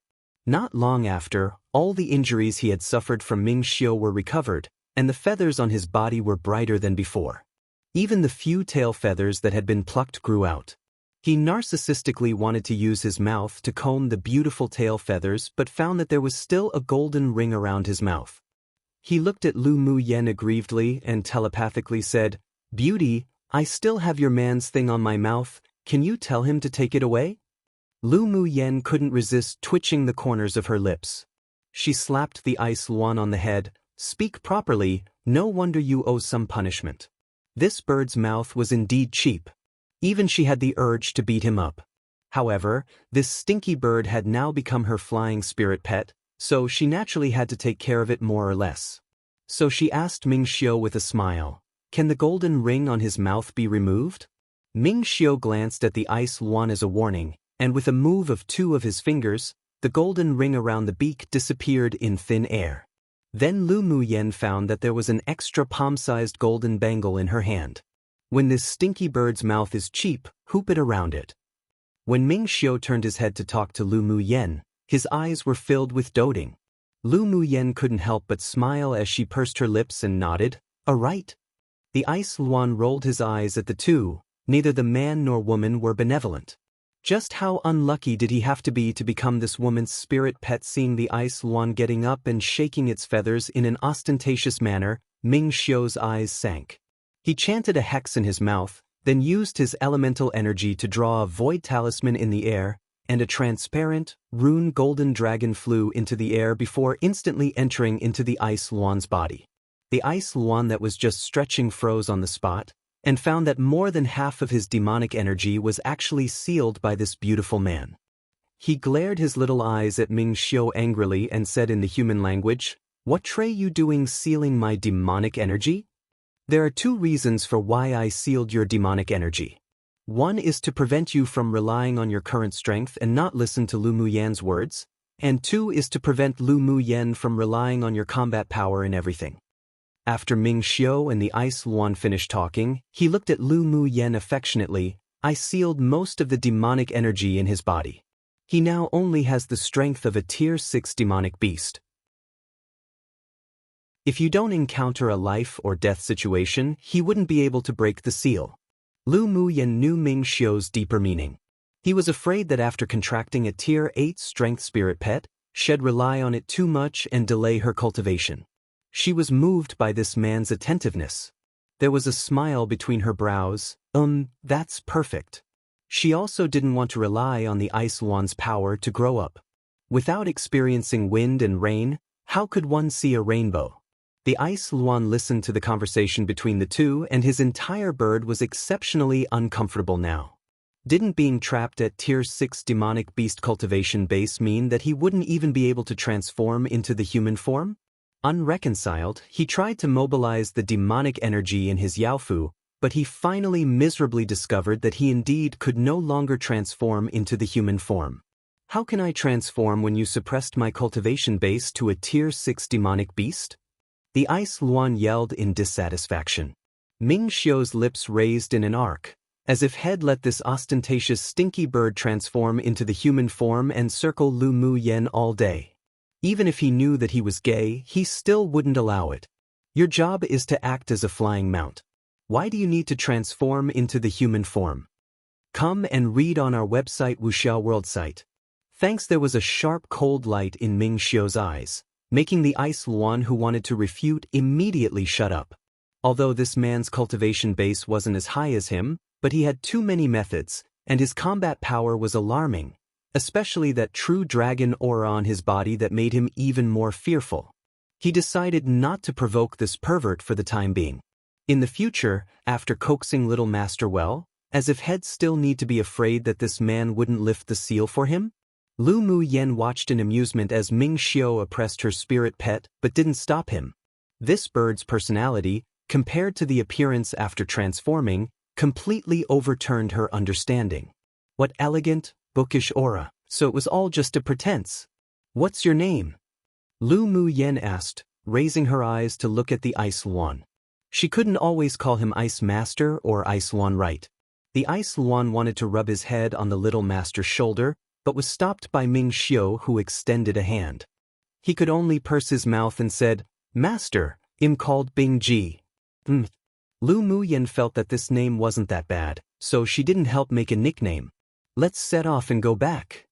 Lu Muyan was in a good mood after contracting a high-level flying mount, but she was still a little worried about whether her family would be so anxious that they'd flip the sky because of her. Ming Xiu nodded. He also had some important things to do. Sure. And so, the two stepped onto Bing Ji's back, and he spread his wings, flying both of them towards the direction of the imperial capital of Yanzhou Kingdom. Imperial capital, Yanzhou Kingdom. After the news of Lu Muyan's death in the glacial mountain range was spread by scheming people deliberately, it was known by everyone. The Gu clan and the Lu clan's political opponents were all watching them as a joke in secret. As everyone knew, whether it was when Lu Muyan was still a trash, or whether it was after she eradicated her terminal meridian's constitution and displayed her exceptional talents, she was still the treasure that the Lu clan held in their palms and loved dearly. Marshal Lao's 3 sons and 1 daughter all gave birth to sons, and Lu Muyan was the only granddaughter, so no matter who in the Lu clan, from old to young, they all regarded her as a treasure. Now that the news that Lu Muyan was unfortunately buried in the lava pool was spread, it caused a mighty uproar in the Lu clan and even the entire imperial capital. Lu Mubai was still in a coma when he was sent back to the Lu clan. He had used a trace of his origin energy and received backlash from the spell, plus the fact that Lan Si didn't want to add frost to snow, so he made him faint. It would take at last 5 more days for him to wake up. Lan Si, where's my family's yener? Lu Zhantian looked at Lan Si coldly with a tense expression.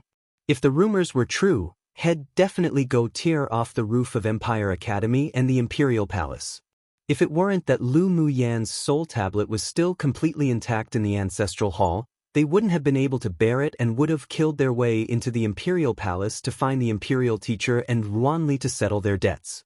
Seeing the nervousness on the faces of Marshal Lu and the Lu Mou married couple, Lan Si didn't keep them guessing and immediately told them what had happened in the glacial mountain range. Lu Mou pondered for a bit, then looked at Lan Si, his eyes solemn. "You mean to say that Yen'er didn't die after falling into the lava pool? That Monarch Ming will rescue her, and your purpose of rushing back is just to draw out that secret force in the darkness?" His clear and handsome face was exceptionally calm, but a layer of killing intent condensed in his heart. Since those people dared to touch their family's treasure, then they must be prepared to deal with their Lu clan's revenge. Lan Si took a sip of tea in his teacup and nodded. Those who want to kill Lu Muyen are obviously similar to sacrificial soldiers. In order for them to complete their mission, they would fight with their lives without hesitation. That entity is very mysterious, and it's definitely not like something that the Empire could raise. According to your opinion, that wave of people who attempted to assassinate Yen'er might be an entity of another kingdom? Lu Zhantian's brows furrowed tightly. If this were the case, then things would become more complicated. If those who attempted to assassinate his family's Yen'er were sacrificial soldiers sent by another kingdom's entity, then it also meant that this attack wasn't aimed mainly at Lu Muyen, but the entire Lu clan. The implied meanings behind this were worth pondering. Chapter 129. Lu Muyen's dead? The news that Lan Si brought made the Lu clan's father and son fall into deep thought. Have you investigated the force that attempted to assassinate Yen'er? Lu Zhantian asked. Lan Si slid his fingertip over the rim of the teacup and after a long pause, he replied, "I suspect that there are influential officials of the Empire who colluded with other kingdoms' powers. After all, Lu Xiang and Hu Fei taking action against Lu Muyen meant that they should be chess pieces buried in Yanzhou Kingdom by that force." Lu Mou tapped his fingers irregularly on the table. Lan Si's words were exactly what they had guessed. If they followed this clue, then the Gu clan was most suspicious. Lan Si, now our main concern is when my family's Yen'er could safely return. Lu Mou temporarily put aside the complex affairs of the kingdom. What he worried most about now was the safety of his treasured daughter. Ling Yuzin's beautiful face was filled with worries, and there was a haze in her eyes. "If any misfortune befalls my daughter, your Empire Academy won't be removed from the responsibility either. After all, that person named Hu Fei is your trial instructor this time. If anything happened to her baby girl, she must make the Empire Academy pay the price." To begin with, she didn't approve of Yen'er going to the glacial mountain range for some trial. If it weren't that the principal found her husband to discuss the details and guaranteed Yen'er's safety, how could she put her daughter in that kind of danger? Lan Si also knew that this time Lu Muyen being knocked into the lava pond by Hu Fei was also the Academy's responsibility. If it weren't for Monarch Ming taking action to kill Hu Fei, he would have wanted to tear his body into thousands of pieces too.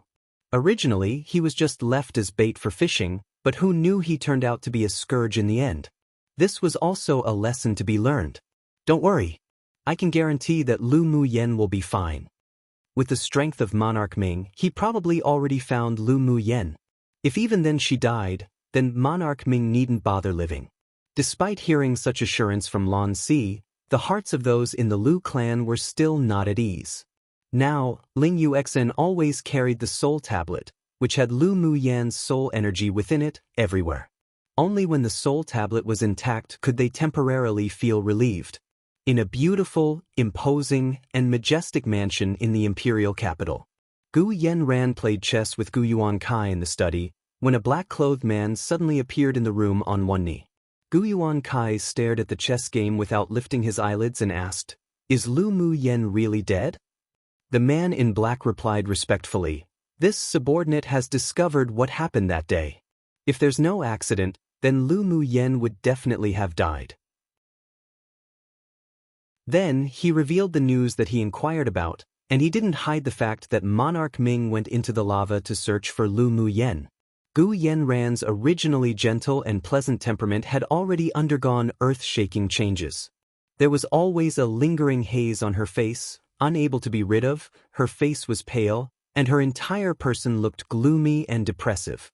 Hearing that the masked man in red who rescued Lu Mu Yen at the auction last time disregarded his life and jumped into the lava to look for her, the jealousy in Gu Yenran's eyes appeared as if it were about to erupt. She gritted her teeth and said bitterly, "That woman's just a vixen. This way of death is too easy on her." Gu Yenran wasn't reconciled. In her heart, she didn't want Lu Mu Yen to die like this. It wasn't pity, but instead, the hatred in her heart made her want to torture Lu Mu Yen to death with her own hands. Gu Yuan Kai placed a black chess piece on the board, his face calm, and his voice was stern. "Yenran, you lost." Gu Yenran looked down at the chessboard, feeling even more annoyed. Her expression was full of grievance. Dad, daughter really can't swallow this anger. Now that her dantian was destroyed by Lu Mu Yen, and her entire cultivation base was useless, she would be gloated about and looked at with contempt and sympathy if she went outside.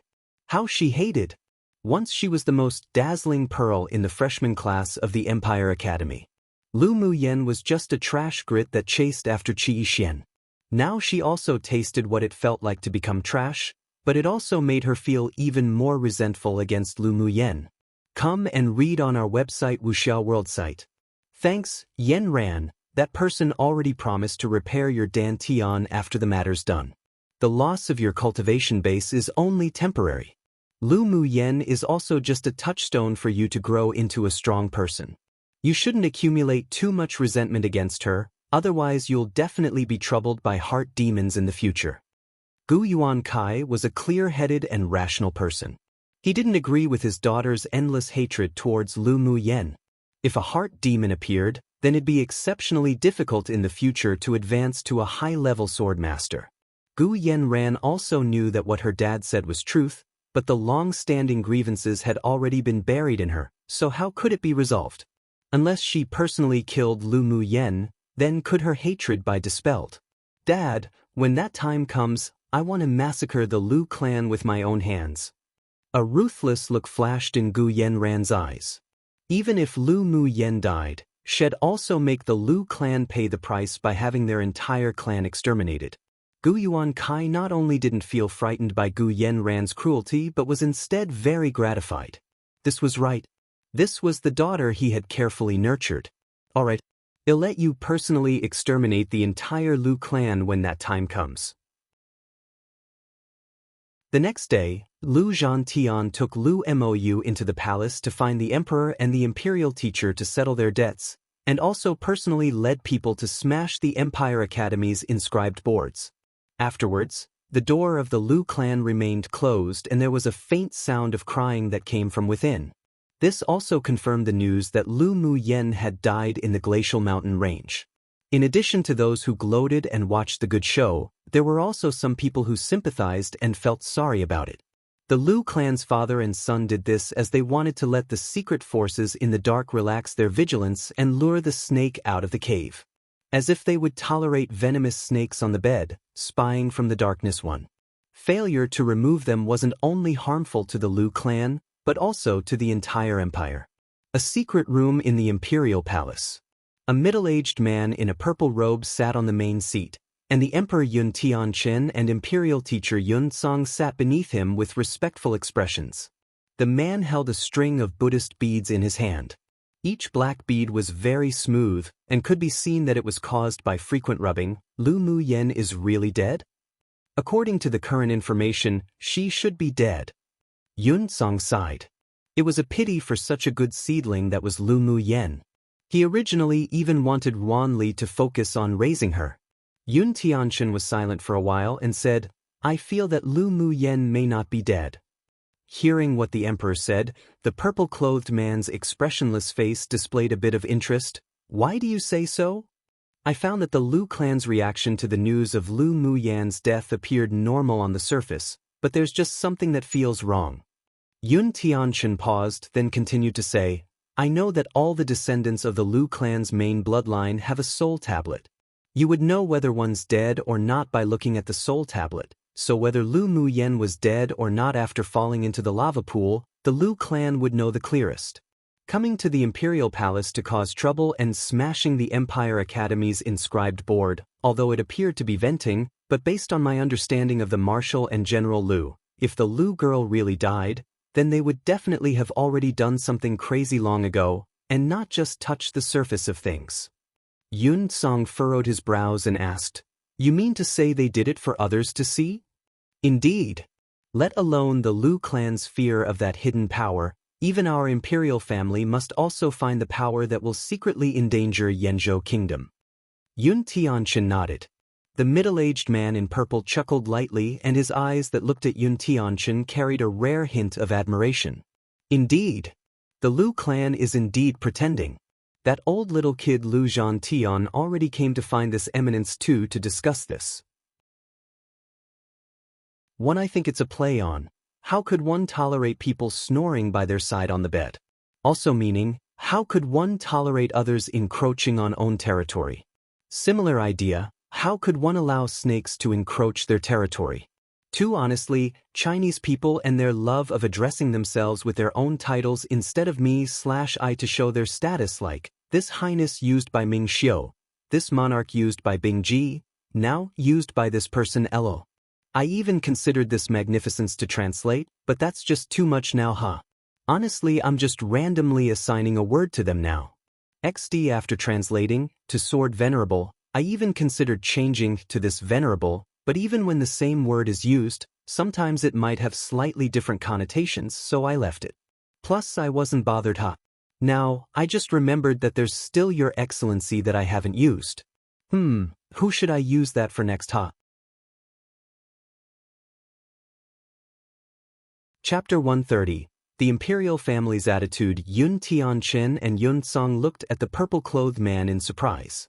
That old little boy's extremely crafty, but this time the Lu clan's little girl's incident really did infuriate him. The purple-clothed man rubbed the Buddhist beads in his hand, and one could hear that he was rather close to Lu Zhantian from his tone. Yun Tianqian was recently receiving the Empress' cold reception, and he deeply realized that the Lu clan's grievance this time was deep.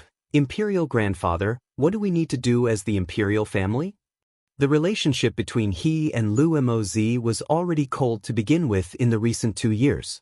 If they really fought because of Lu Muyan's situation, then he was afraid that she'd break everything off with him. Do nothing for the time being. Let's talk about it when the Lu clan's little girl returns. The purple-clothed man lifted his head and looked into the distance. It's been said that the Lu clan's little girl is also a clever one. There shouldn't be any problems. When she returns, you both try your best to befriend her. Yun Tianqian and the imperial teacher exchanged a glance and saw the confusion in each other's eyes. He tentatively asked, "Imperial grandfather, is it that you desire to befriend the alchemist behind Lu girl?" The purple-clothed man sneered. The alchemist behind her is not even known by this eminence, so how could one speak of befriending? She and Monarch Ming does not have a normal relationship. Simply based on this, it is worth our effort to befriend. Monarch Ming? You mean the senior sword sovereign who jumped into the lava pool for Lu girl? Yun Tianqian had investigated what occurred at the glacial mountain range, so he also knew the existence of Monarch Ming. Yun Song's cloudy eyes displayed a sharp light. Is it possible the Monarch Ming that your lord speaks of is the person who appeared and saved the Lu clan's girl at the Ming Chamber of Commerce Alliance? When they heard of what occurred last time in front of the Ming Chamber of Commerce Alliance, they had ordered people to investigate the 2 sword monarchs present. It took some means and time to find out the identity of the black-clothed old man, but the moment they had just started investigating Monarch Ming's identity, they were warned by the Ming Chamber of Commerce Alliance's superiors and requested to not spread the news. Due to that, they gave up and sealed the news. Yes. It is him. The purple-clothed man nodded and continued, if I did not assume wrong, then he should be the hall master of the 9-layer hall, and also the real power behind the Ming Chamber of Commerce Alliance. What? Yun Tianqian and Yun Song exclaimed in disbelief. The purple-clothed man raised the corner of his lips slightly. No need to be so surprised. The sword sovereign powerhouses of the 10 distinguished clans at the glacial mountain range probably did not even recognize him, Otherwise they would definitely not dare to contend for the heavenly frost golden crystal with him. I also only accidentally learnt of this person's existence when I traveled to the southern region 3 years ago. The purple-clothed man's eyes were full of caution and fear. This person is powerful and mysterious, and the forces behind him is even more unfathomable. Our Yanzhou kingdom can only befriend, and can never, ever offend. An existence not even known by the sword's sovereign powerhouses of the 10 distinguished clans? Then this person is too mysterious. Yun can sighed. When Monarch Ming saved Lu Girl outside of the Ming Chamber of Commerce Alliance, he was only at Sword Monarch Cultivation Base. Just how long has it been, and he already advanced to Sword Sovereign Cultivation Base, and even fought 1 against 9. Truly too strong. The 9-layer hall is one of the most mysterious forces in the southern region. The 10 distinguished clans of the eastern region can only be ranked as third-rate forces there. Not knowing the existence of Monarch Ming is also understandable. He must be exceptional to be able to sit on the seat of Hall Master. Being strong is the first condition. The purple-clothed man explained. Yun Tianqian thought deeply about it, then said, as such, then the mysterious master behind Lu Girl is potentially Senior Monarch Ming? Highly possible. Otherwise he wouldn't risk jumping into the lava pool to save her. The purple-clothed man said, as for Monarch Ming's identity, you too must keep secret and must not disclose it. Yes. Not to mention the mysterious and unpredictable 9-layer hall, even the Ming Chamber of Commerce Alliance that spanned the entire Tianling continent was an existence that Yanzhou Kingdom couldn't provoke. They naturally wouldn't be loquacious and cause trouble. 3 days later, Lu Mu Yen and Ming Xiu rode Bing Ji to a barren mountain outside Yanzhou Kingdom. The Ice Luan's figure was too eye-catching, so she decided to enter the city alone. Come and read on our website Wuxia World site. Thanks, woman, I'll send you up to here. Ming Xiu reached out and hugged Lu Mu Yen, then immediately let go. He had probed the entire imperial capital using his mental energy and didn't discover any ambushes. It was safe for Lu Mu Yen to enter the city and go home alone. After leaving Ming Xiu's warm embrace, Lu Mu Yen restrained the emotions in her eyes and smiled. All right, let's meet again. Woman, I believe we'll meet again very soon. On Ming Xiu's face that was so handsome it was otherworldly, rose a devilishly charming smile, and he leaned in beside her ear. If something happens, take the Ming Alliance token that I gave you last time to find Elder Yi at the Ming Chamber of Commerce Alliance. He will obey your instructions. Lu Mu Yan's clear eyes were filled with a dense smile. All right. Ming Xiu left a kiss on her forehead, activated a yellow talisman, then turned and disappeared into the barren mountain. Beauty, that pervert's gone. Even if you want to kiss and hug again, there won't be any more chances. A certain cheap bird's mouth teased. Lu Mu Yen retracted her gaze and looked askance at Bing Ji. With a thought, a golden ring flew from her hand and instantly encircled the big Ice Luan's beak. Master, I was wrong, I'll never tease you again. Then, Bing Ji's pitiful voice sounded in Lu Mu Yan's mind. You're just owing a beating. Lu Mu Yen rolled her eyes at him, then raised an eyebrow and asked, are you going to take the initiative to enter the spirit pet bangle yourself, or should I put you in? Bing Ji's 2 watery eyes looked at her grievously, then said in an accusatory manner, why can Mo Yen not need to return to the spirit pet bangle? Master's the best, I won't go in either, all right? Just think about it, how could he, a dignified ice master of the glacial mountain range, even if his cultivation base was restricted now, toss away his status and stay in the spirit pet bangle? If those mean friends of his knew, then wouldn't they laugh off their teeth? Mo Yen looks like a fire cloud mink, so it doesn't matter if others see him. But you, with just a soar into the sky above the imperial capital, everyone would know that a descendant of a divine beast came. Do you still think I don't have enough trouble? Lu Mu Yen furrowed her brows. This stinky bird didn't only have a cheap beak, but he sure had a lot of issues with things. Bing Ji chalked, then glanced at the cold Mo Yen on Little Master's body, and his eyes rolled around in thought. Then he eventually gritted his teeth, the demonic energy in his Yaofu activated, and his body gradually shrank, finally turning into a multicolored parrot. Master, in this way, I don't have to enter the spirit pet bangle anymore, right? Bingji spread his wings and flew onto Lu Muyan's other shoulder and rubbed her shoulder with his head. The light smell of medicine on Little Master was so nice. No wonder that pervert loved to stick to her side.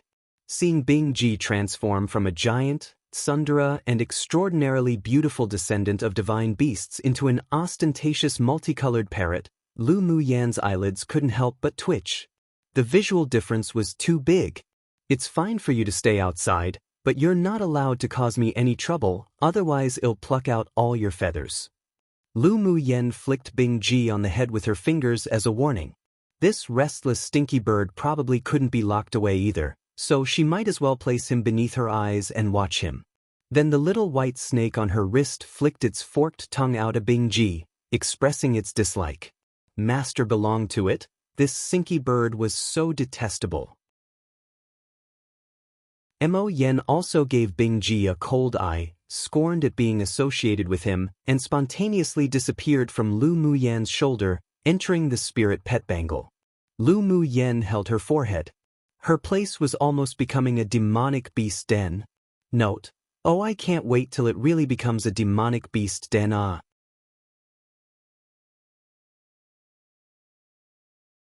Chapter 131. Making a deal with the imperial family. Lu Muyan covered her body with a white cloak when she entered the imperial capital city and no one recognized her. When she arrived at the general's mansion, she used her mental energy to investigate the area. When she found that no one was following her, she leapt lightly over the wall and went inside. Who? Lu Muyan didn't use any concealing methods when she entered the general's mansion. That's why she was immediately found by the steward.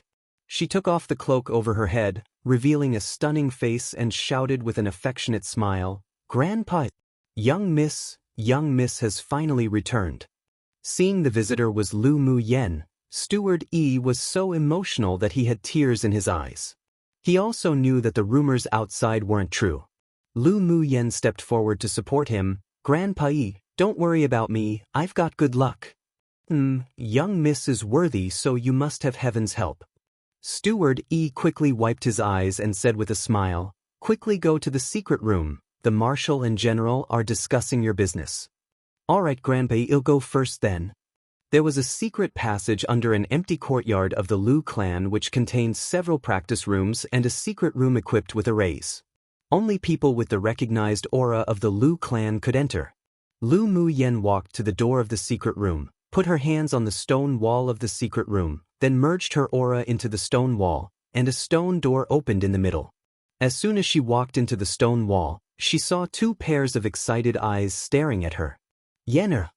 Lu Zhantian and Lu Mo stood up at the same time and exclaimed, "Paternal Grandpa, Dad, I've returned." Lu Muyan walked towards the two with warmth in her eyes.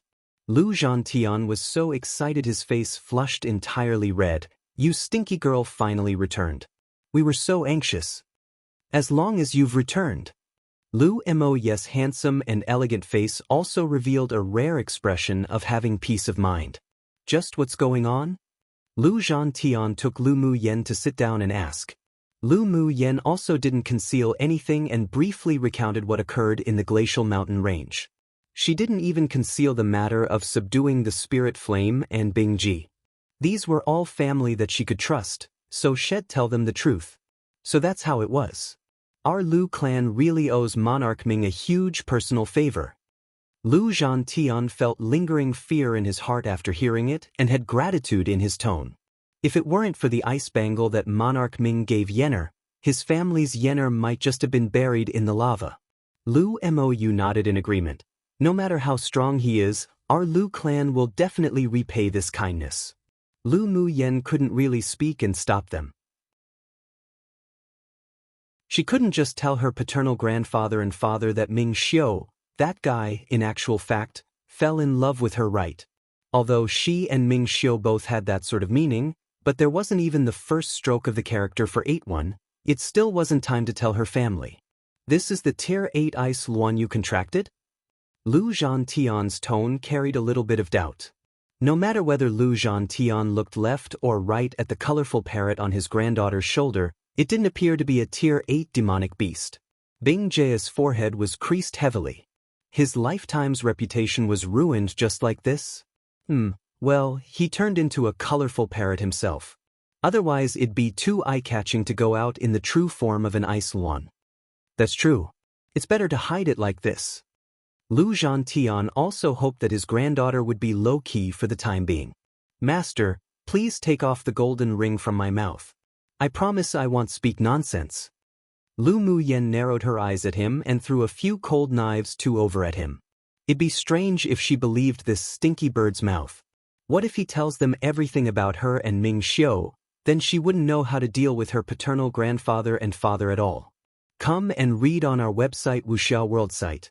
Thanks. Seeing the warnings in Little Master's eyes and how he couldn't make any mischief with the seal inside him, he could only sullenly curse Lu Muyen and Ming Xiu in his heart. He had lived so smoothly like the wind and water for more than 100 years, but who knew that he'd end up like this because of a simple tease? He really didn't know if it were because he did too many wicked things in his previous life that he ended up like this. Yenner, do you have any plans? Lu Mo Yu poured a cup of tea for Lu Muyen and asked with concern. Lu Muyen took the tea, staring at the clear tea water in the teacup. Naturally, I won't let those people go. Do you want others to know the news of your return? Lu Mo Yu knew that his daughter had grown up now and had her own thoughts, so he'd respect them. Not for the time being. Just let those people be happy for a few days first. Lu Muyen sneered. She was certain that the Gu clan was definitely involved in her assassination. All right. Killing intent flashed past the bottom of Lu Mo Yu's eyes. The people or clans that participated in the assassination attempt of his precious daughter, the Lu clan wouldn't let go of them. Lu Muyen thought it funny when she looked at Grandpa Lu, who was currently staring with big wide eyes at Bing Ji while the latter stared back with small wide eyes, then said, "Paternal Grandpa, I want to go see the sword's sovereign ancestor of the imperial family tomorrow." Lu Zhantian knew that his granddaughter had a lot of mischievous ideas, and he didn't want to restrain her. Sure. They'll take you to see him tomorrow. After conversing with the two a little longer, Lu Muyen left the secret room with Bing Ji. Early the next morning, a carriage went straight to the imperial palace from the Lu clan, and spies from various parties returned to report. After only 2 hours, all the clans and forces, whether large or small, of the imperial capital, received news of Lu Zhantian wreaking havoc in the imperial pavilion hall, and they all felt that he had definitely gone crazy. Just what sort of place was the imperial pavilion hall? That was the place where the sword's sovereign ancestor of the imperial family lived in. Lu Zhantian, a sword king, dared cause trouble simply for a dead granddaughter. His head had really been clamped by a door. Yun Tianchen was just marking some memorials to the throne and was also shocked when he heard the news that Lu Zhantian wanted to smash the inscribed board of the imperial pavilion hall, so he quickly hurried over. This father-in-law of his truly was courageous and strategic, but whenever he did things, he did it based on his feelings, and he had a bad and stubborn temper. If he offended imperial grandfather, he really didn't know how to help the Lu clan clean the grounds. Yet who knew that as soon as he stepped into the imperial pavilion hall, he saw 3 people sitting in the hall, talking and laughing, chatting over tea. Where was the legendary tense situation as if swords were drawn and bows were bent? Yun Tianchen's hovering heart finally settled. Lu Muyen didn't get up when she saw that Yun Tianchen had arrived, only smiled and greeted, "Paternal Uncle Emperor. Little girl, I just knew you'd come back alive." Yun Tianchen also didn't care about Lu Muyen's actions. This girl had always been very bold. Yun Tianchen smiled at Lu Muyen, then walked over to the purple-clothed man to greet respectfully. "Imperial grandfather." "Sit." The purple-clothed man nodded. "Lu clan's little girl, for what reason do you come to see this eminence this time?" The purple-clothed man moved his gaze onto Lu Muyen, his expression gentle, just like an elder member of the family. Lu Muyen also didn't want to go around in circles and said straightforwardly, "Imperial ancestor, I want to make a deal with the imperial family." "Want to make a deal with the imperial family?" The purple-clothed man revealed a hint of interest. "Let's hear it." I believe that you all know about the fact that I'm being chased by sacrificial soldiers who had been sent by an unknown force. I suspect that their main purpose in killing me is for one thing. Lu Muyan said. The purple-clothed man stroked the Buddhist beads in his hand and asked after a moment of silence. Your meaning is, their purpose is the marrow-cleansing pill? Aside from the marrow-cleansing pill, he also couldn't find any other purpose for those people to sacrifice a sword monarch and more than a dozen sword kings and sword spirits to kill Lu Muyan. Come true, one things haven't even started between LMY and MX, so how could she tell them anything yet is her meaning? I mean, one day LMY's gotta tell her family he fell in love with her. And she fell in love with him, he, too, figuratively meaning sharp, cold gazes that feel penetrating.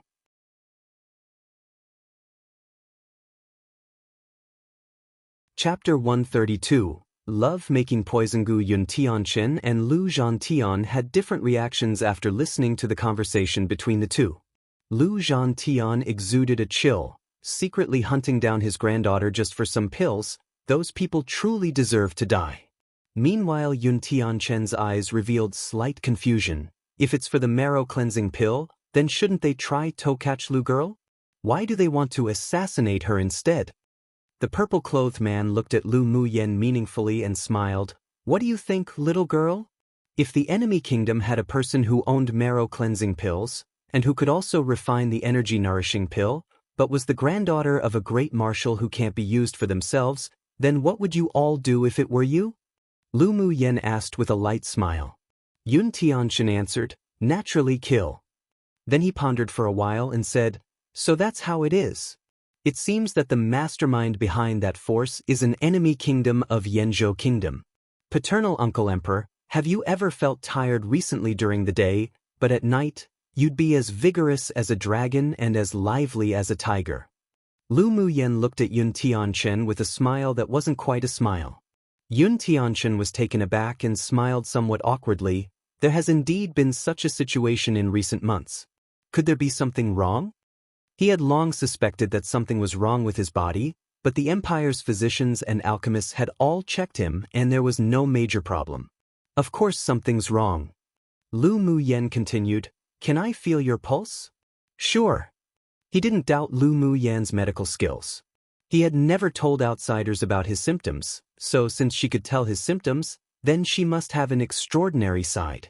Lu Muyan probed Yun Tianchen's pulse and furrowed her brows unconsciously. There's a type of toxin hidden in your body, but it hasn't broken out yet, so other physicians or alchemists can't detect it. But if you wait for them to be able to detect it, then Paternal Uncle Emperor, your entire cultivation base would probably already be lost. What kind of poison is it? Yun Tianchen, as the monarch of an entire kingdom, indeed had a heart that was fearless against danger. Even if he was shocked inwardly, but he didn't display it. A kind of love-making poison one. Seeing the confusion in Yun Tianchen's face, she added, Paternal Uncle Emperor, when night arrives and you find that you're really energetic, is it when you go to Imperial Noble Consort Gus's place? Yun Tianchen narrowed his eyes slightly and concealed the dark light in his eyes. He hadn't felt it before, but in retrospect, it was indeed true. Every time he was full of energy and when the fire in his abdomen was burning like a stove, had always inexplicably walked to Gu Yenting's palace. As long as he made love for the night, the next day he'd feel refreshed. This situation was as if he had no control over it. The only person he loved was Lu Moz, and yet he was extremely infatuated with Gu Yenting's body. This was already incompatible with the calming method he cultivated. It seemed that there must be hidden circumstances. You mean Gu Yenting poisoned me? I once smelled the trigger for this sort of love-making poison on Imperial Noble Consort Gu, so just now when I saw that Paternal Uncle Emperor had abnormal bloodshot eyes, and there were blue eye circles, I guessed that you were affected with this kind of poison. Lu Muyan retracted the hand on Yun Tianchen's wrist. After checking your pulse now, I can be certain that you've been poisoned by love-making poison. Hearing Lu Muyan's words, coldness couldn't help but rise in Lu Zhantian and the purple-clothed man's eyes. There were indeed many obscurities and much darkness in the palace, But Gu Yenting poisoning Yun Tianchen with love-making poison stepped on their baseline. It was undeniable that Yun Tianchen was the present age's most righteous monarch, and at middle phase Sword King cultivation base, he could live at least 200 or 300 years. After he was inaugurated, he exerted himself in prospering the country, ensuring the kingdom was rich and the people were strong, and Yenzhou Kingdom's territory had also expanded a lot. If there was no accident, he'd rule and manage Yenzhou Kingdom for another 100 years. He was also the best candidate for a monarch. But if the toxin in his body broke out and he lost his cultivation base, then he'd most likely die after living for another 100 years. The period in which he was poisoned could also give other kingdoms an opportunity to take advantage of the situation. Crack! The teacup in Yun Tianchen's hand was crushed by him, and his face carried some fury. Come and read on our website Wuxia World site. Thanks. Lu Muyen glanced at Yun Tianchen's teacup that was shattered into powder, and the corners of her lips curled up as she continued. The loss of cultivation base is just a symptom of the early onset of the love-making poison. If the poison isn't cured, then in the later stages, as long as one adds in a type of insect Gu 2, those that are infected by the Gu poison would slowly become a puppet and be controlled by the person who planted the Gu. When she turned into a normal human and studied medicine in the human word, she once entered a continent that prospered in the art of the Gu and learnt the skills of poisoning with Gu and curing Gu. She just so happened to know about the love-making poison Gu that Yun Tianchen was poisoned with. You know so much about this love-making Gu, then Lu girl, you must have a way to solve it? The purple-clothed man turned the Buddhist beads in his hand much faster. Yun Tianchen was his grandson. That girl from the Gu clan dared to have such ideas. She truly deserved to die. Indeed, it can be cured. She was here to do business, and this was just a bait for the transaction. Is it difficult to cure? Yun Tianchen still had a smile on his face, but there was no temperature in his eyes. Lu Muyen replied, the love-making poison hadn't yet broken out for the first time, so it's easy to cure. If your cultivation base was lost in the future, and one planted a Gu in you, then it'd be difficult to cure. In fact, paternal uncle emperor can ask the imperial physician of the empire to examine the center of the sole of your feet. There must already be initial symptoms of poisoning there. No need. Little girl, you can cure this poison, so I'll naturally seek you to cure it. Yun Tianchen displayed trust on his face. Lu Muyen smiled and said, then I'll have to go back and prepare a few spiritual herbs and treat it for you in a few days. She also added in her heart, and also give you time to investigate this kind of poison. Alright, the cure will depend on Lu girl then. After curing it, paternal uncle emperor will thank you greatly. Yun Tianchen was also anxious inwardly. If it truly was like what Lu Muyen said, then he'd face the complete loss of his cultivation base and end up being under Gu Yenting's control. He naturally wouldn't be reconciled. Originally, Gu Yenting was just a bait placed by the imperial family on the surface of the water, wanting to catch the big fish in the lake, yet who knew that he was poisoned by the bait after the wrong move? It truly was ironic. Lu girl, you said before that you wanted to make a deal with the imperial family. It shouldn't just be to cure your paternal uncle emperor, is it? The purple-clothed man smiled enigmatically. This girl was even more crafty than Lu Zhantian, that old little kid, and Lu Muyu, that slippery head. Bringing up Yun Tianchen being poisoned first was probably so that she could have an extra bargaining chip for the subsequent negotiations. If Lu Muyen knew ancestor Yun's guess, she'd probably clap her hands and praise him. The older the ginger, the spicier it was too. Naturally, it isn't only about the poisoning of paternal uncle emperor, that's just in addition to. Lu Muyen smiled sweetly and blinked her eyes at the purple-clothed man. Imperial ancestor, what if I said I still have marrow-cleansing pills? Huh. The purple-clothed man raised his head and laughed, restraining the shock and joy in his eyes. I just knew that you, girl, is even more crafty than your grandfather. Speak, how do you want to trade? Although he suspected that Lu Muyen still had marrow-cleansing pills in her hand, but he wasn't certain. After all, it was already incredible that so many such heaven-defying pills could spread around. Who knew that she really had some left in her hands? It seemed that the hidden master behind little Lu girl really pampered her dearly. No matter what conditions she made, their imperial family wouldn't suffer too much. Come true one, this was a bit tricky to translate. Is the name of a type of plant, the silk tree or acacia tree. I'm not good with botany but it's also a euphemism for make love. I just went ahead and translated it into the euphemism meaning because it makes more sense, and that's exactly what the poison is. I'm sure everyone knows Wutgies, what with the super popular Reverend Insanity being all the hype these days, haha. At least, it was everywhere in the FB groups I joined. Butga's also been used in a lot of sea novels too. It's mostly, if not always, depicted as a type of insect, and depending on the novel, the explanation of how to raise goo is different. In general, and in mythology, goo is a type of black magic, I guess, described as a type of poison where several venomous creatures, centipede, spider, snake etc., are put into a closed container where they devour one another and eventually concentrate all their toxins into the lone survivor. There are some differing versions of the story, including things like what the goo is used for, where it originates etc., but that's about it in general. 3. The older, the wiser, basic. Note, alrightio. First update of the day. Another coming at 6 p.m. Australian Eastern Daylight Time today too. Double updates will ideally continue until the end of the school holidays at the end of January, but, circumstances could change. As usual, we'll update changes.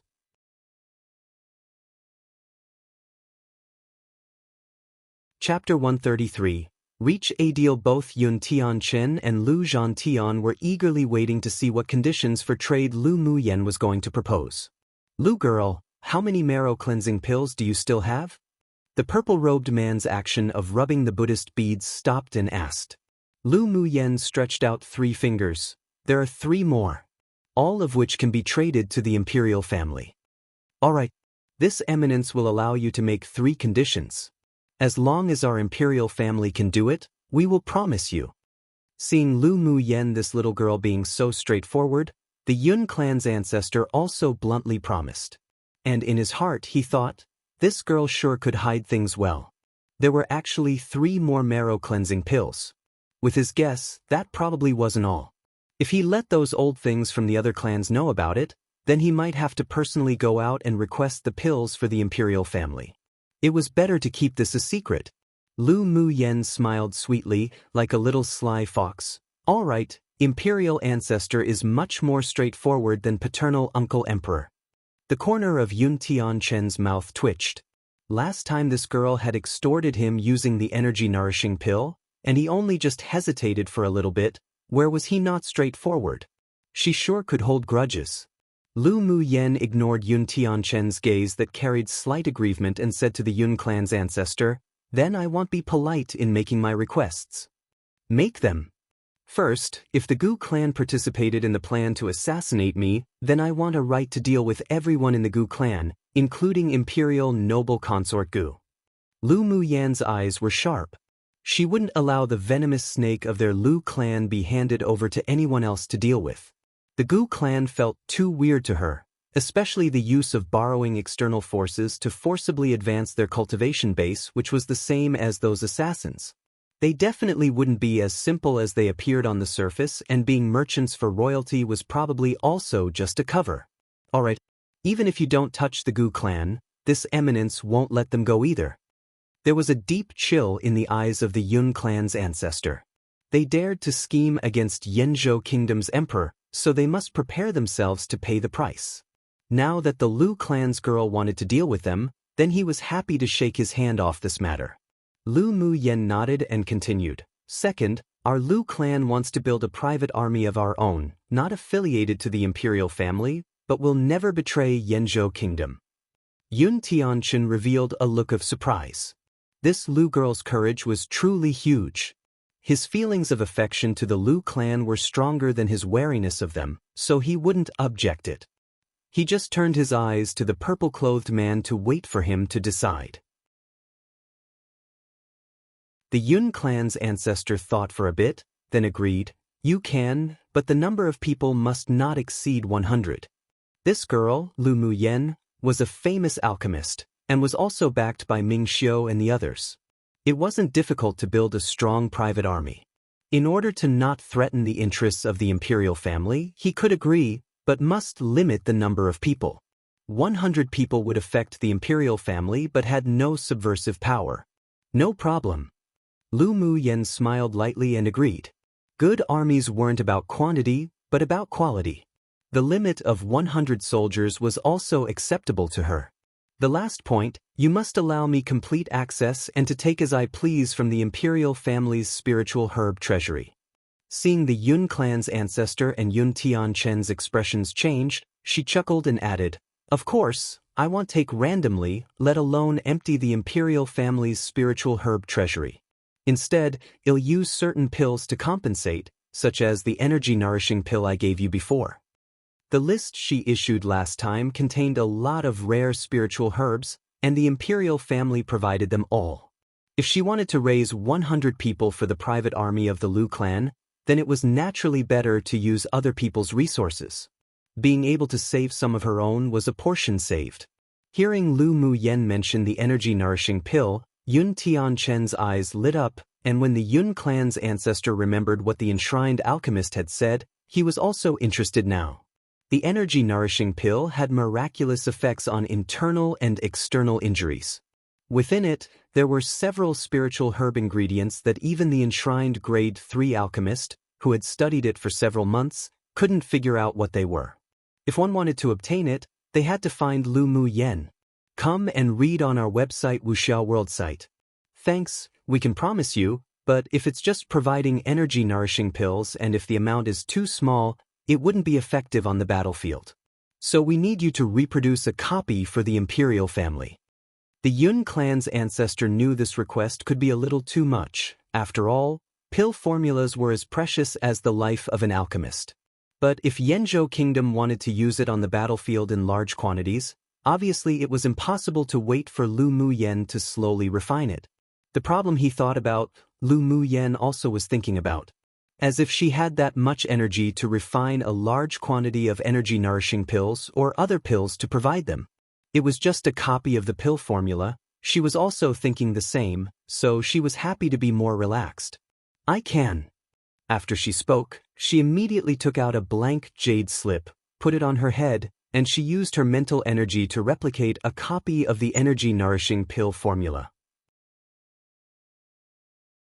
Then she casually handed it over to the Yun clan's ancestor. This pill formula can be regarded as my sincerity in this cooperation. Little Lu girl is better than the others in the Lu clan in handling affairs. The Lu clan has a hopeful future. The Yun clan's ancestor reached out his hand and took the jade slip. He took a look with his mental energy and smiled at Lu Zhantian with a rare compliment. Lu Zhantian's tall and sturdy body straightened up with a face of seriousness and pride. The color blue is made out of indigo but is more vivid than indigo one. My family's yener is among the best of the best. Hearing Lu Zhantian's words, the three people, including Lu Muyen, couldn't help holding their foreheads. His skin sure was thick. Lu girl, this eminence can allow you to use the spiritual herbs in the imperial family's private treasury, but I hope you'll promise me a condition. The Yun clan's ancestor narrowed his eyes slightly and covered the cunning light in his eyes.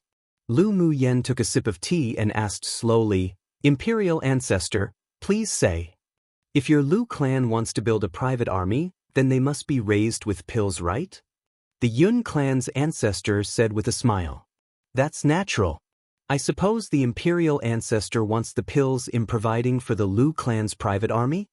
Lu Muyen guessed the old fox's thoughts accurately. The Yun clan's ancestor laughed heartily with a hint of appreciation in his eyes. Little girl sure is smart. Sure. It's just a few grade 1 and 2 pills. Just provide me with your spiritual herbs when the time comes, then find me 2 alchemists. I'll teach them how to refine them and just supply them together. Lu Muyen said with a smile, paying it no mind, but there were calculations in the bottom of her eyes. This sure was a big fish that came to her door. Not only did the imperial family provide the huge cost of spiritual herbs, now she could even use this to ask for 2 free alchemists to make pills for the imperial family and Lu clan. It saved time and effort and was mutually beneficial. Excellent. Yun Tianchen and the Yun clan's ancestor couldn't help but hold their foreheads. What did she mean by just a few grade 1 and 2 pills? Grade 1 pills were already very rare on the market, and grade 2 pills were even more scarce. Even the auction houses of the Ming Chamber of Commerce Alliance rarely auction them. At once, perhaps only 1 or 2. If her indifferent tone was heard by the sword masters outside who waited for the pills to enter the market and be auctioned, then that was definitely going to pull aggro. But hearing Lu Mu Yan's tone, she didn't just know 1 or 2 types of grade 1 or 2 pills. Their hearts grew fiery with desire now. One must know that raising an alchemist wasn't just supplying them with resources. Without pill formulas, then it was like having ingredients for food but no recipe. Since Lu Girl wanted alchemists, then they'd naturally give, and she could even train 1 or 2 for their imperial family. It was killing 2 birds with 1 stone. Deal. The Yun clan's ancestor immediately made a decision. Lu Mu Yan's beautiful eyes were as bright as the stars, straightforward. I hope we could cooperate happily. The 2 parties signed a contract at Lu Mu Yan's request.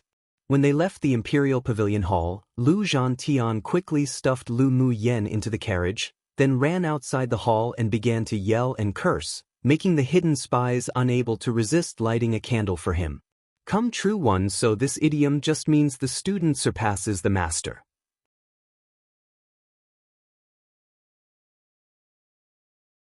Chapter 134, Smithing Method. After returning to the Lu clan, Lu Mu Yan went to the smithing room first to see Huxiao.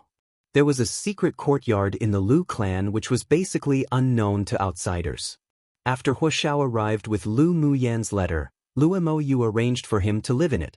Lu Mu Yan still concealed her appearance. After entering the secret courtyard, she went to the specially built smithing room. As soon as she walked to the door, she felt a rush of heat. A layer of restrictions was placed at the door of the smithing room by someone. She raised her lips, swept the restriction with her mental energy, and found a loophole in a flower stand by the door. With a casual wave of her hand, a burst of elemental energy shot out and the restriction instantly revealed a gap that could just accommodate a person, and she immediately slipped in. With the restriction touched, Huxiao, who was currently smithing inside, yelled, "Who?" Lu Mu Yan didn't push open the door directly, but instead stood at the door and said one word, "Me." The door opened immediately and Huxiao, who had tangled, messy hair and wrinkled clothes, practically flew out from inside. "Little master, you're finally back." Huxiao felt that tears were about to wet his eyes. His master finally appeared. Lu Mu Yan glanced at Huxiao with disgust and went straight into the room, scanned the messy smithing room, and her brows furrowed unconsciously. She found what appeared to be a clean spot, sat down, and said, "Huxiao, can you stop being so sloppy?" Where was this like a smithing room? It was basically a pigsty. No, it was even worse than a pigsty. Huxiao knew that his little master liked cleanliness, and found that the room was indeed messy, so he scratched his head in embarrassment and said, "Little master, I've been focused on studying a magic treasure and forgot to clean. I'll clean it up later." "How it is? Are you used to living here?" Lu Mu Yan also knew his natural disposition and no longer remained tangled up with the issue of hygiene. Either way, only Huxiao, himself, lived here. Huxiao nodded. "I'm used to it, but I just miss little master." The corner of Lu Mu Yan's lips twitched slightly. What did she have that was worth for him to miss? "Enough. I'm here to ask you about your future plans." "Naturally I want to follow little master." Huxiao winked at Lu Mu Yan and made a look as if he had suffered bitterly and nursed deep hatred, saying pitifully, "Little master, you won't not want me anymore, right? Since I accepted you as a disciple, I naturally not want you." Lu Mu Yan pushed Huxiao, who had neared her, away. Just how long hadn't this person taken a bath? "In fact, I need to trouble you for something. You're my master. Please tell me if you have anything to order." Saying you need to trouble me makes it feel as if I'm an outsider, Huxiao said with a smile. Lu Mu Yan felt that she indeed didn't choose incorrectly when she accepted this disciple. She took out a jade slip from her interspatial ring and threw it to Huxiao. This is a method for smithing which is perfectly suitable for you to use right now. You can come to me and ask if you have any questions. Huaxiao's eyes beneath his messy hair were astonishingly bright. He carefully took the jade slip and probed it with his mental energy to study. As he read and read, he unconsciously became engrossed by it. Half a day later, when he snapped out from reading the smithing method in the jade slip, he discovered that his little master was already no longer in the room. After hurriedly running out of the room and looking around, he found Lu Muyen drinking tea in the shade under some vines in the courtyard, enjoying the cool. Little master. For Huaxiao, if at first it was because he was attracted by Lu Muyan's rich knowledge of smithing, then now, after reading the smithing method in the jade slip, he was completely loyal. This kind of smithing technique could cause a sensation in Tianling continent if it were revealed. Not to mention grade 3 or 4 smiths, probably even grade 5 smiths or even higher-level smiths would desire it. Is there anything you don't understand after reading the jade slip? It'll stay in the imperial capital for 3 days. In the 3 days, you can come to me to resolve any confusions. The smithing method that Lu Muyen gave Huaxiao was something that she had thoroughly studied countless times in her past life, so it was easy to answer any questions. Come and read on our website Wuxia World site. Thanks, Huaxiao said with excitement in his eyes. I do.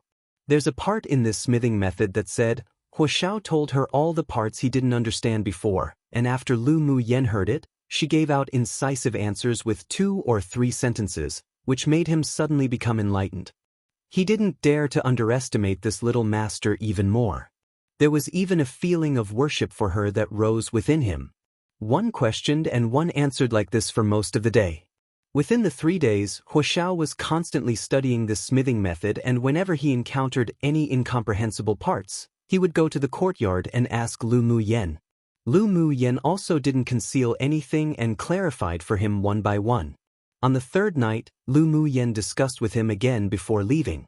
Huaxiao, I have to leave the imperial capital for some time for some things. You can just stay in this courtyard researching the smithing method and stabilize your understandings as a grade 3 smith first. Alright, I'll listen to everything little master says.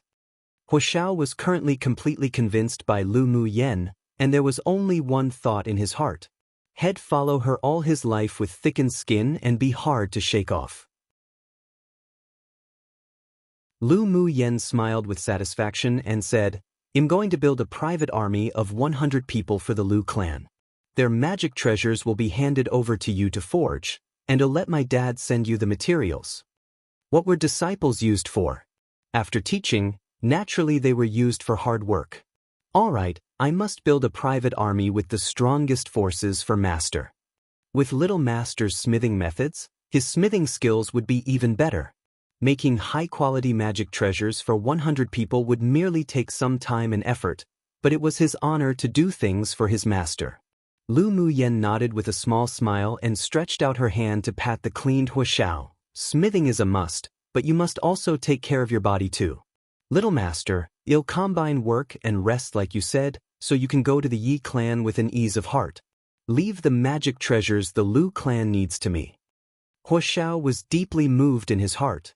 After living for so long, no one had ever cared about his body. But he didn't display his feelings and instead remembered it in his heart. Then thanks for your hard work. Lu Muyen didn't hesitate to exploit this disciple, but she was also exceptionally generous. When she directly gave a piece of heavenly frost golden crystal to Huaxiao earlier, it almost frightened him stupid. It's not hard work. It's worth all the hard work as long as it's for little master. Huaxiao buttered up to her inwardly, feeling exceptionally pleased. Recognizing her as master was truly too correct. Bing Ji, who stood on Lu Muyen's shoulders, just didn't like that look of fawning and pursed his lips in disdain. Sycophant. Bald bird, you try and say that again. Huaxiao rolled up his sleeves and wanted to step forward to take care of that colorful parrot that mocked him all day long. Don't think that just because you're little master's spirit pet that your tail can turn upwards towards the sky one. Bing Ji's eyes were full of ridicule. Just you, a sloven, and you dare threaten this uncle too? TSK, go cultivate another 100 years. Do you believe that lousy 3 will pluck all your feathers out? Wuxiao stretched out his hands to try to catch the colorful parrot. Lu Mu Yen couldn't help rolling her eyes. This human and that bird argued as soon as they saw each other. Her head hurt just from listening. Enough. Wuxiao, you go back and rest. I'll be leaving. Lu Mu Yen stopped Wuxiao's outstretched hand. Otherwise had definitely chased the bird all over the yard chaotically. Master. Wuxiao looked at Lu Mu Yen aggrievedly. Why don't you stay one more night and leave tomorrow morning? He actually felt really reluctant for little master to leave. She was beautiful and kind-hearted, talented and had high comprehension. He really didn't know which stinky boy would be blessed with her in the future. Sloven you. Just as Bing Ji wanted to continue taunting, he was stopped by Lu Mu Yan's gaze that appeared to be throwing a cold knife at him, and he reluctantly shut his mouth. Come true one like stick your nose up to the sky, meaning to be arrogant. 2 arrogant term of self-address. 3 just a reminder that lousy technically translates to your father, but in this case, considering its usage in another novel of this author's translating it to your father is just weird. It's an arrogant way of saying I, used often by men. I'm going to keep it as it is. Geez, these numerous self-addresses that they have to the point I can't even find any more translations for it. LL note. So I realized that I used master to translate 2 different words, and technically speaking, they're both translated as master everywhere else you look, Google, other novels, etc. Prov. But also has the meaning of owner, which is what Lu Mu Yen is to Bing Ji, while you'd often hear it as Shifu in English-speaking movies and shows or whatever, is a master that might teach you things, like a teacher, but more intimate because being of someone usually means they teach you practically everything they know and you inherit most, if not all, their knowledge usually, and you, as a disciple, get other benefits like obtaining special magic tools or weapons or stuff much easier, usually as gifts. Anyways, point is, if you see the words little owner or owner come out of Bing Jis beak in future chapters, to translate, that's me, once again, deciding to change the translation L.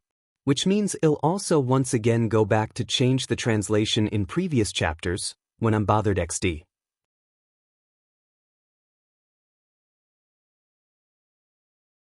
Chapter 135. Arrive at the Yi clan. Lu Mu Yen rode her horse straight to meet Yun Lan outside the imperial capital.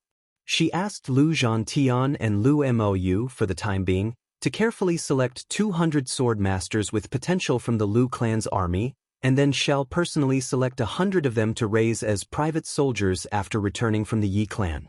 The news that she hadn't died in the glacial mountain range was also temporarily sealed, so aside from the reliable people of the Lu clan, only a few superiors of the imperial family knew. The imperial family and Empire Academy also left a place for her to participate in the event after the trial selection. Taking advantage of the chaos in the imperial capital during this period, she rushed to the Yi clan to cure Elder Yi and Yi Qinglu. Meanwhile, Yun Lan wanted to find Yi Qinghan to exchange pointers, so she invited him to accompany her. When Lu Mu Yen arrived at the appointed place outside the imperial capital, she saw a tall, sturdy man riding on a pure black tailwind horse, waiting. Elder cousin brother, I made you wait.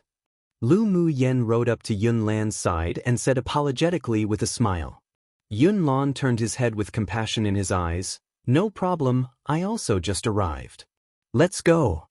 With a cue from Lu Mu Yen, her horse galloped away. Upon seeing this, Yun Lan quickly followed and asked as they rushed, Yenner, how's your eldest brother? He's already awake, but because he previously used the blood spirit skill, he injured some of his origin, so he needs some time to recover. Lu Mu Yan's eyes were filled with coldness. She must make those behind the scenes pay a heavy price. Originally, Lu Mu Bai wanted to follow them in their plan to go to the Yi clan, but because he was injured and received backlash from when he was in the glacial mountain range, he needed to recuperate, so he had to give up. Fortunately, she had learned some methods of managing and healing one's origin. Otherwise, without maybe 3 to 5 years, her eldest brother wouldn't be able to recover. Then that's good.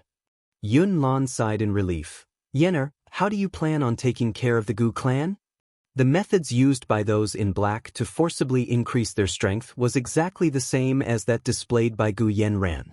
It was absolutely impossible to say that there weren't any connections between the two. I'll wait until they reveal their own cloven hoof one. I always have a feeling that the Gu clan's very weird. What they want to achieve isn't trivial. She decided to lure the snake out of the cave to see what the Gu clan's purpose was. If they're really colluding with other kingdoms, Yanzhou Kingdom would be in a disadvantageous position. I wonder if Emperor Father is on the alert. Yunlan sighed. Lu Muyen chuckled. Paternal Uncle Emperor is very shrewd. Always indulging the Gu clan's growth was probably for the purpose of throwing out bait to catch the bigger fish. In the future, he can use the wealth and resources that the Gu clan accumulated over the years for himself too. It was just a pity that everything was almost ruined by the bait. But she had cured Yun Tianchen's poison before she left, so she believed Gu Yenting wouldn't succeed. Are you saying that Emperor Father knew that the Gu clan's hearts were impure? Yun Lan had an epiphany. Lu Mu Yen nodded. I guess paternal Uncle Emperor is playing a game of chess, and the Gu clan is a key chess piece. So that's how it is. No wonder some of the actions of Emperor Father made me slightly puzzled. But now that I think again, it seems normal. Yun Lan thought deeply. Lu Mu Yen didn't tell Yun Lan about his Emperor Father being inflicted with the love-making poison. How is paternal aunt? Empress Mother has been fascinated by arrays recently and has been studying arrays all day long. I think she's been pretty well. Yun Lan's expression softened a lot when he mentioned Lu Moz. His former Empress Mother constantly revolved herself around Emperor Father and had no self to speak of. Now that she had something that interested her, it appeared that her whole person had a brilliance she previously lacked with a strange charm. As long as paternal aunt knows what she wants, then that's fine. Lu Mu Yen also smiled in relief. On this continent where strength was respected, women couldn't always rely on men. The two chatted while rushing, and 10 days passed quickly. The 10 distinguished clans were first-rate forces of the eastern region. They were distributed in 10 big cities near each other, and they were located in the core area of the eastern region. Come and read on our website Wuxia World site. Thanks, the prosperity of each of the 10 distinguished clan cities were not inferior to that of the imperial capital and was even larger and more prosperous. When the two approached Luoshi City near the Yi clan, the sky had gradually dimmed already, and the afterglow of the rays of evening sunlight enveloped the entire towering city, giving it a taste of dusk. Entering Luoshi City was the same as entering Glacial City, both needing to pay a certain amount of ink gold coins which could guarantee one's safety in the city. Fighting and killing weren't allowed, otherwise they'd be punished by the Yi clan of the City Lord's mansion. After entering Luoshi City, the two didn't live in an inn, but instead directly went to the City Lord's mansion. The City Lord's mansion was located in the golden location of the southernmost section of Luoshi City. It was towering and dignified, and even carried a simplistic and unsophisticated aura. There were 2 teams of guards guarding the gate, but there weren't any Qilin statues at the gate of the mansion like other mansions. Instead, there were 2 tall and majestic Tier 4 white Lin lion demonic beasts guarding it. Both demonic beasts carried a strong sense of righteousness and squatted on their heels on the side without being distracted. As long as someone approached, they would cast fierce gazes towards them, and those who had little courage simply wouldn't even dare to pass. It deserves to be a clan of spirit beast masters well known throughout the entire eastern region. They use Tier 4 demonic beasts just to guard the house. Yun Lan couldn't help but sigh with emotion as he dismounted his horse and stared ahead. Lu Mu Yen smiled. How can you rank second without the means and skills? Roar. Seeing outsiders approaching, the 2 white Lin lions roared at them with warning. With a smile on Lu Mu Yan's face, the beast taming method operated in her dantian, and she pulled Yun Lan, walking directly forward. Ever since she advanced to the cultivation base of Sword King, she could start to use some secret skills. The first layer of the beast taming method could also begin to operate. As long as the cultivation base of the demonic beast was lower than hers, then she could soothe them all. The 2 white Lin lions suddenly felt a sense of comfort from her, and instantly became quiet. The 2 groups of soldiers that guarded the outside were surprised to see the 2 pass by the white Lin lions safely. The two lions reacted a little at first, but now they just squatted on the ground and the ferocious looks in their eyes had long disappeared. The captain of the guards who had better judgment scrutinized the two, then greeted them with a smile. "May I ask what the reasons for your arrivals at our city lord's mansion are?" Lu Muyen took out a jade pendant with the word Yi engraved on it and handed it to the capital of the guards with a faint smile, saying, "I'm the friend of your young lord Yi Qinghan. Give him this pendant and he'll naturally know who we are." The head guard took a look at the jade pendant and his eyes couldn't conceal the shock. This was the young lord's personal token. It was now in the possession of this gorgeous woman with an otherworldly temperament. It seemed that their relationship wasn't simple. "Young miss, sir, please wait a moment, I will report it right away." The head guard's attitude became much more friendly, and after speaking, he asked others to take Lu Muyen and Yun Lan into the Yi clan's reception hall. Lu Muyen and Yun Lan exchanged a glance, then walked through Yi clan's gate with a smile. The Yi clan city lord's mansion had white marbled steps and carved railings, fine terraces and exquisite rooms, crimson roofs and glazed tiles, high buildings and towers, waterside pavilions and caved fences, all covered with one glance. The most important thing was that every other scenery would be separated by an array. If someone accidentally broke in and didn't understand arrays, then they'd be trapped and be unable to find the exit. After the guard brought the two to the reception hall, they told someone to serve 2 cups of tea, then stood aside like an old monk sitting in meditation, unmoving. Lu Muyen picked up the blue and white porcelain teacup with inked bamboo and took a sip. Suddenly, there was a rush of footsteps from outside the door. "Muyen." There were strange emotions hidden in Yi Qinghan's voice and a tone of pleasant surprise spouted out from his lips and echoed in the hall. "Come, true ones saying meaning shall wait until they reveal their own true nature."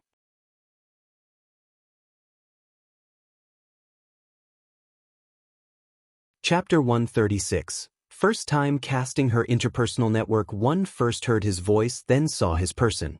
Yi Qinghan was still dressed in a dark patterned black robe and had an outstanding temperament, but if one looked closely, one could still find that in addition to his excitement, there was also a slight haggard feeling.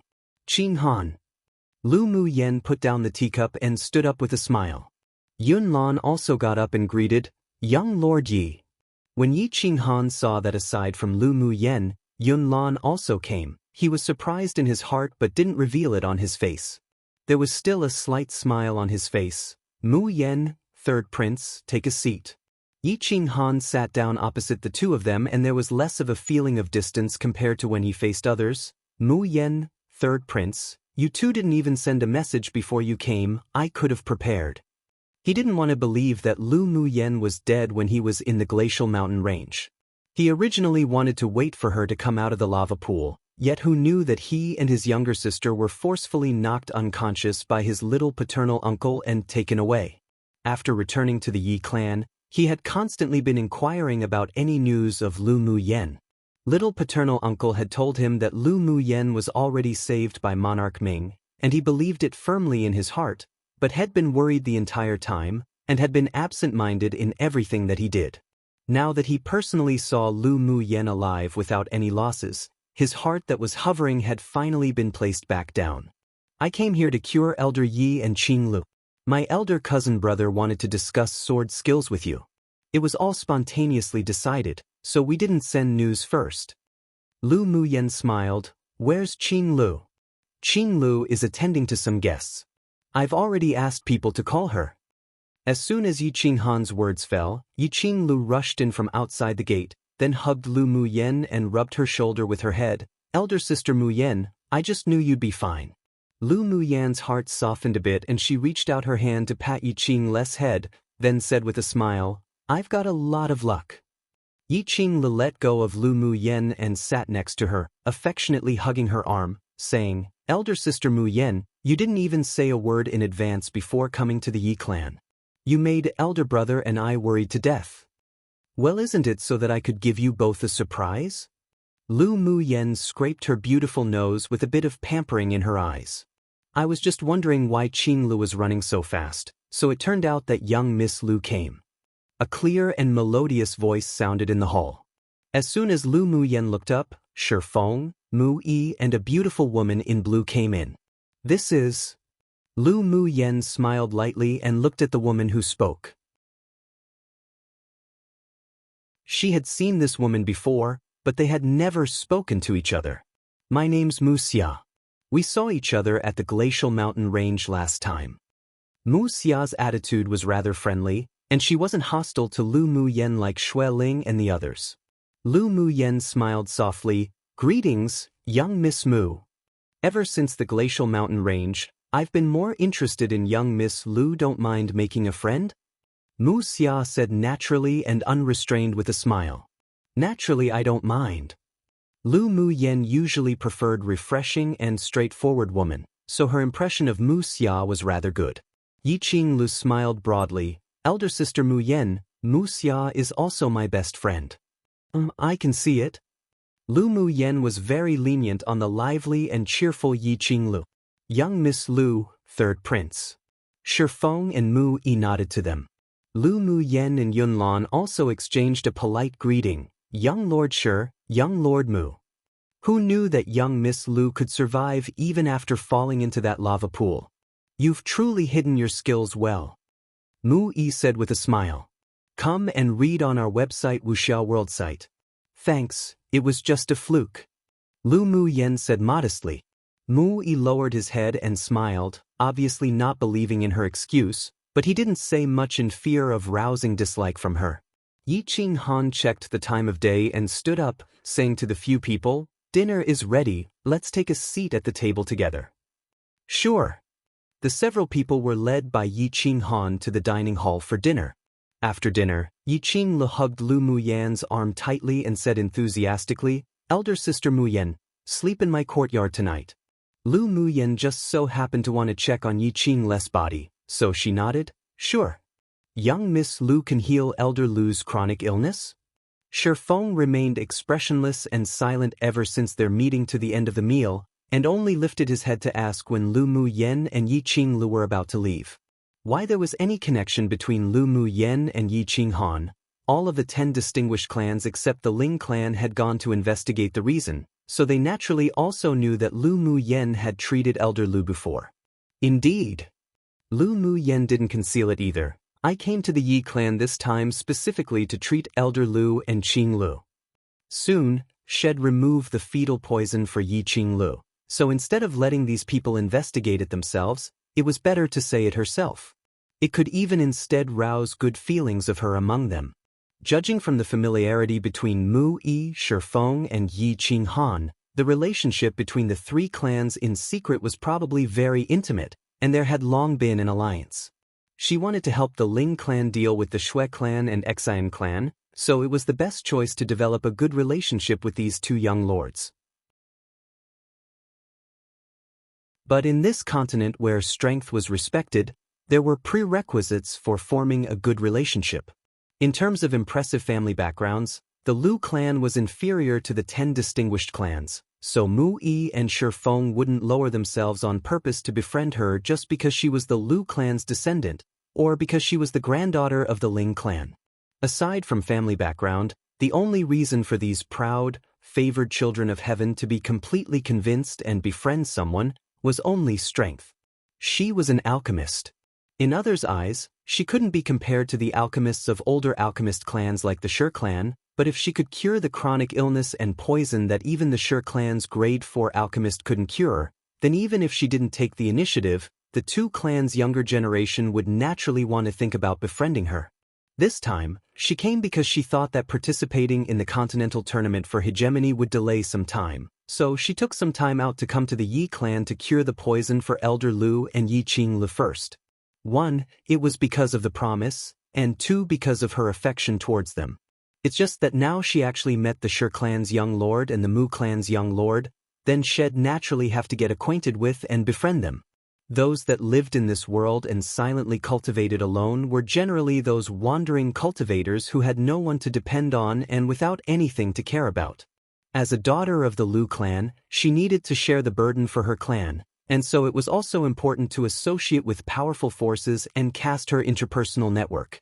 And the one thing that alchemists and smiths didn't lack were social connections. This was something that she had already deeply experienced in her previous life.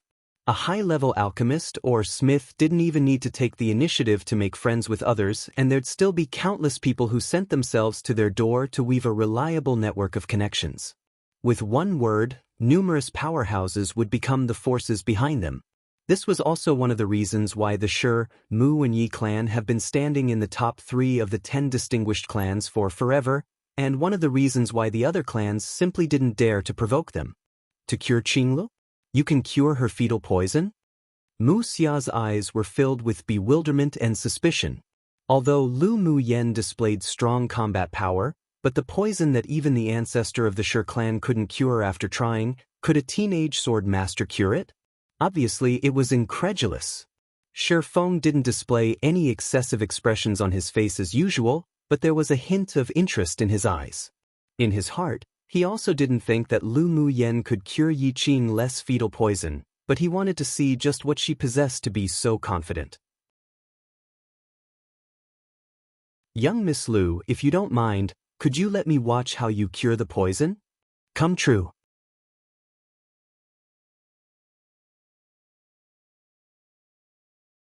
Chapter 137. Pretending to be calm or actually capable.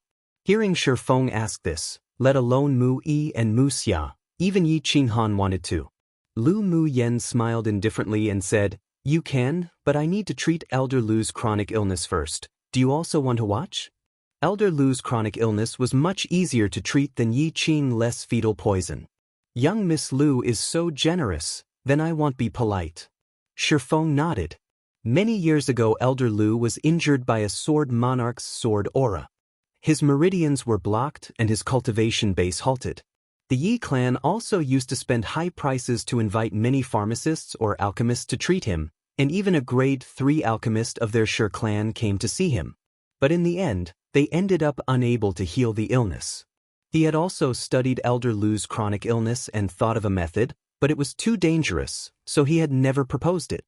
Now he wanted to see just how Lu Mu Yen cured this type of chronic illness. Mu Yen, you don't mind if 2 more people watch, right? Mu Xia's heart also felt as if it had been scratched by a cat one. Yi Qinglu was her bosom friend. If she couldn't cure the fetal poison, then she wouldn't live past 18 years old. Even if she didn't believe that Lu Mu Yen could cure it, she still felt an inexplicable hope rise in her heart. I don't mind. Lu Mu Yen didn't care how many people watched her treatments.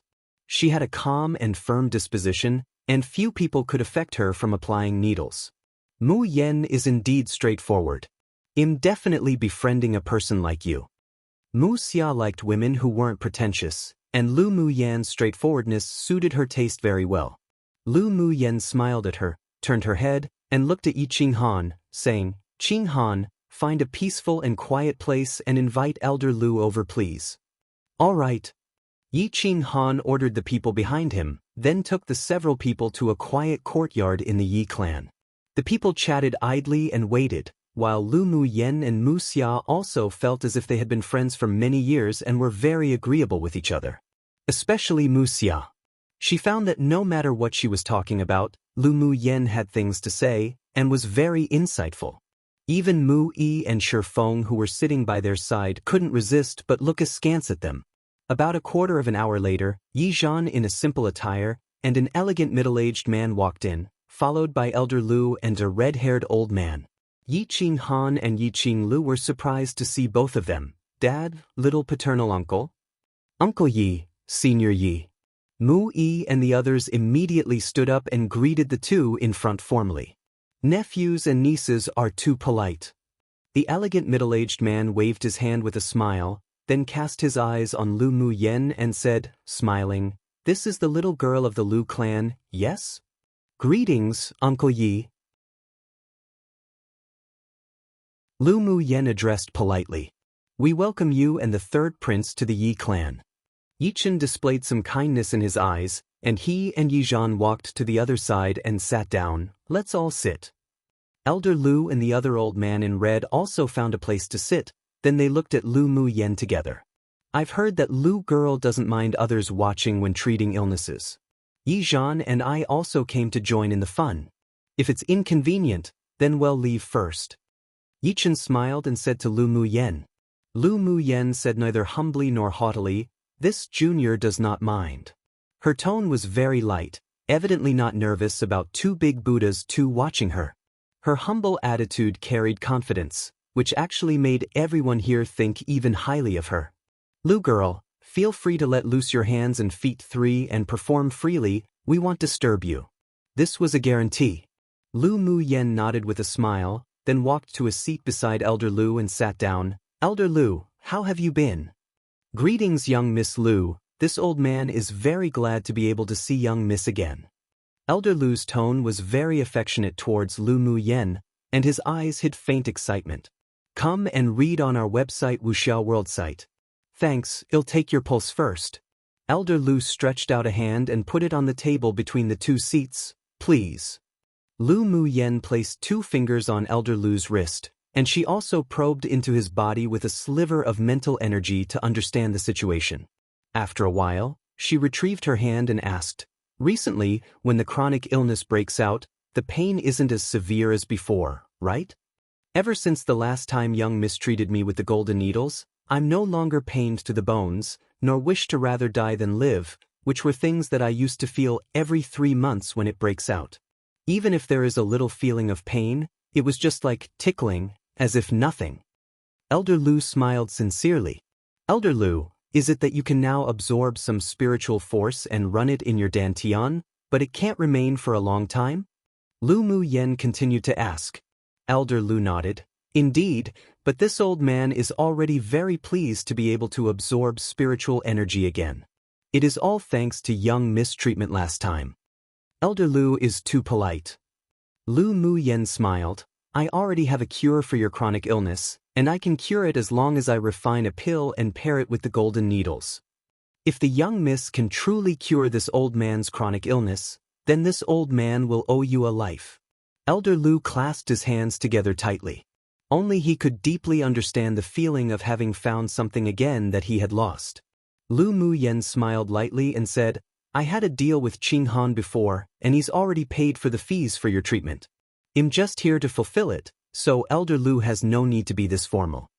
Elder Lu, just take the treatment with a peace of mind. I'll discuss with Mu Yen about the repayment." Yi Qinghan looked at Elder Lu with a smile on his lips. Just let him repay this favor. Elder Lu wasn't quarrelsome either, so he cupped his hands at Lu Muyen, gratefully saying, "A mere thank you is an insufficient response to such a huge favor. Then I will trouble young Miss Lu." Lu Muyen took out a brush and paper from her interspatial ring and wrote a list to hand to Yi Qinghan.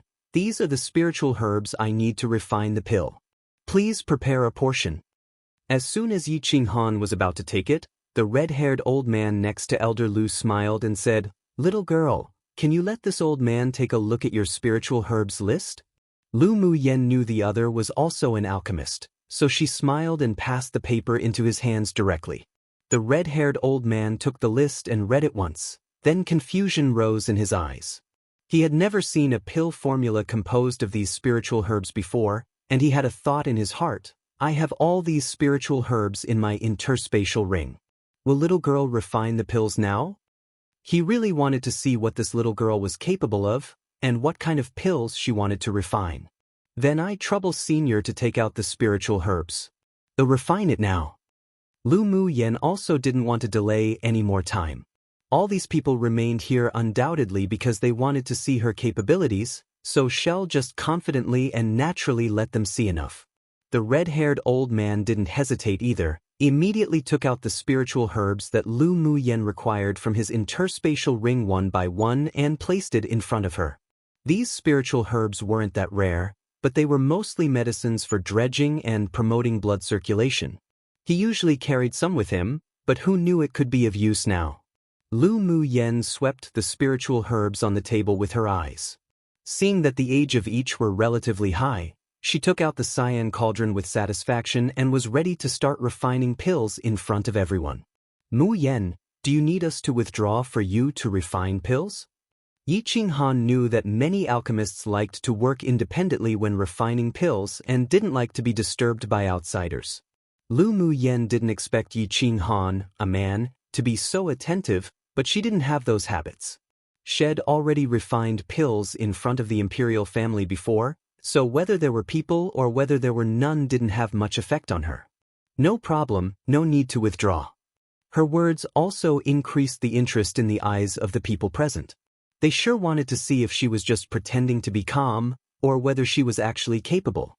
Translated product by May Our Come True. One feeling as if a cat scratched one's heart simply means they were very curious. Like itching with curiosity. Two Buddhas here simply means important people.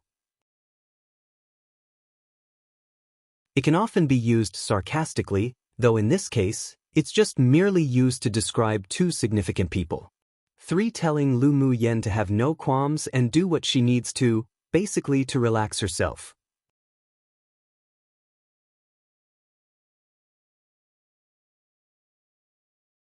Chapter 138, Messing Around? Or Well-Hidden Skills. Under everyone's expectations, Lu Muyen threw a wisp of fire condensed from fire elemental energy into the cyan cauldron. She hadn't formed a core yet, so she couldn't use the core flame, but this continent had one factor that was better than the immortal cultivation world, and that was elemental energy condensation.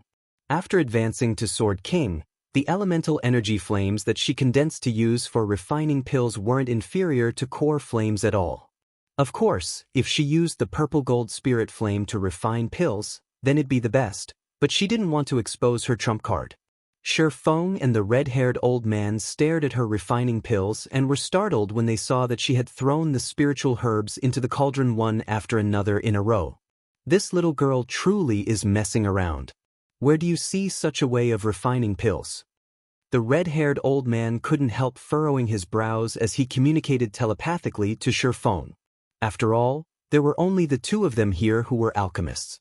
Shi Feng folded his arms and sat quietly, but his heart couldn't calm down. Is she trying to combine the spiritual herbs together to refine? How could so many spiritual herbs combine to refine? Even your Shi clan's ancestor couldn't do it. I really question if she's just playing with us. The red-haired old man said angrily. Elder Lu and he were close friends. He was excited for a long time after hearing that someone could cure Elder Lu's chronic illness. Yet who knew he'd see such a disappointing scene? Alchemists needed to follow the principle of gradual progress when refining pills. After each spiritual herb was successfully refined, then they'd continue to refine the second, then eventually combine all the refined powders to condense the pill. But what was the Lu clan's little girl doing? Throwing all the spiritual herbs into the cauldron indiscriminately, did she think she was cooking? Even when cooking, there was an order to the ingredients, right? Seeing Lu Muyen's actions, Yi Chen and Yi Zhan couldn't help but feel a sense of disappointment in their hearts as well. Although they weren't alchemists, but they'd seen many alchemists refine pills. Lu Muyen's approach wasn't like something an alchemist should do. Could it be that she didn't know alchemy at all, and was just teasing them? But Elder Lu's condition was indeed controlled by her. Although disappointed, but no one in the room stopped Lu Muyen. They sure wanted to see how this girl would cure Elder Lu's chronic illness later. Lu Muyen naturally felt the complicated and disheartened gazes of several people, but she didn't care. What others couldn't do didn't mean she couldn't do it either. Her mental energy was several times, or even dozens of times that of other alchemists. Others could only slowly refine the spiritual herbs one by one, but she could do multiple tasks at the same time and divide her spiritual energy into countless strands to envelop the spiritual herbs, control the flames and refine. The most important thing was that she didn't want to hide her abilities here. She needed the approval of these 3 distinguished clans in order to act more easily in the future. With a thought, Lu Muyen divided the flames in the cauldron into more than a dozen wisps, individually roasting each spiritual herb wrapped in mental energy. In just a moment, several small piles of different colored powders appeared in the cauldron, and they were all separated by mental energy. The cauldron actually didn't explode? The red-haired old man let out a soft gasp of surprise. He was originally counting down the time, waiting for Lu Muyen's cauldron to explode due to the random refining, But after waiting for so long, no abnormalities occurred. The most important thing was that he actually smelled the scent of successfully refined medicinal powder from the cauldron. Shi Feng's expression didn't change, but he was very surprised and confused in his heart. How did she refine so many spiritual herbs at the same time? Yi Chen tapped his finger gently on his thigh.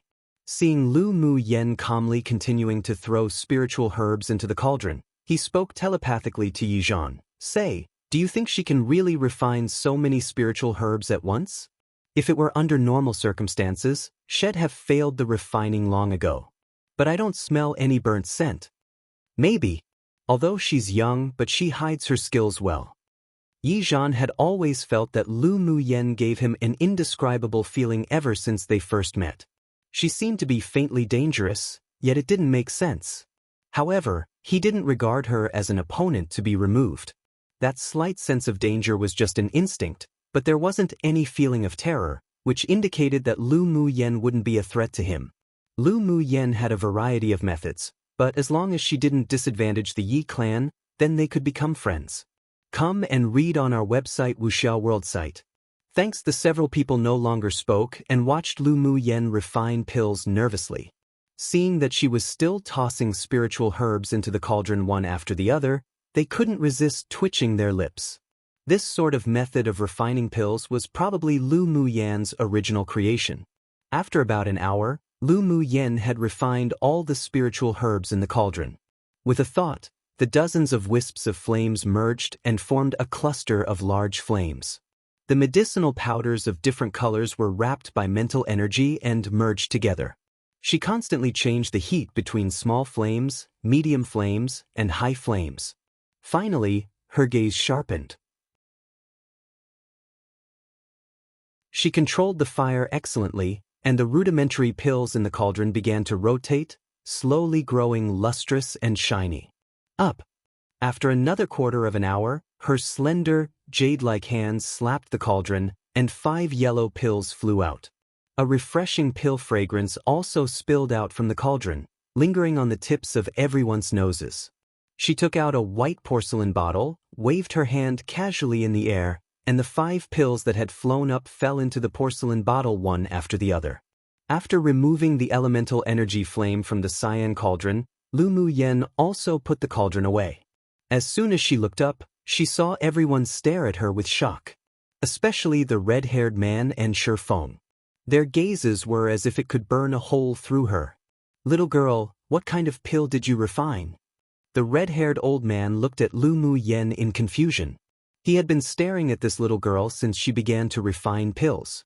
All the spiritual herbs had indeed been used, and he could judge based on the pill fragrance from the cauldron that this was a type of grade 2 pill that had the effect of dredging the meridians and promoting blood circulation. However, it was obviously not enough to treat Elder Lu's chronic illness with just these grade 2 pills. He suddenly looked forward to the next performances of the little girl. Shi Feng's eyes were filled with the desire to investigate. Lu Mu Yan's method of refining pills was simply unheard of. If it were another alchemist who dared to refine it like this, then the entire cauldron perhaps would have long been trashed. In such a short period of time, to be able to refine a grade 2 pill that they had never even seen before, it seemed that she really must have a mysterious high-level alchemist as a master behind her. This is a grade 2 vitalizing pill, specifically used to clear meridians blocked by sword auras or internal injuries. Lu Mu Yen explained with a light smile. Then how were you able to refine, merge and condense so many spiritual herbs into a pill altogether? The red-haired old man's heart itched with curiosity and felt uncomfortable if he didn't ask. Lu Mu Yen raised an eyebrow and said, "Regarding this, please forgive me as I have no comment." He couldn't just tell them, "My mental energy is much stronger than yours, you all need to be focused when refining pills, but I can split my focus into multitudes." If she really said that, then even if she wasn't slapped to death, she'd probably be regarded as having some sort of mental illness. Lu Mu Yen answering like this instead made her more mysterious in the eyes of those present. It was only normal not to reveal such a secret.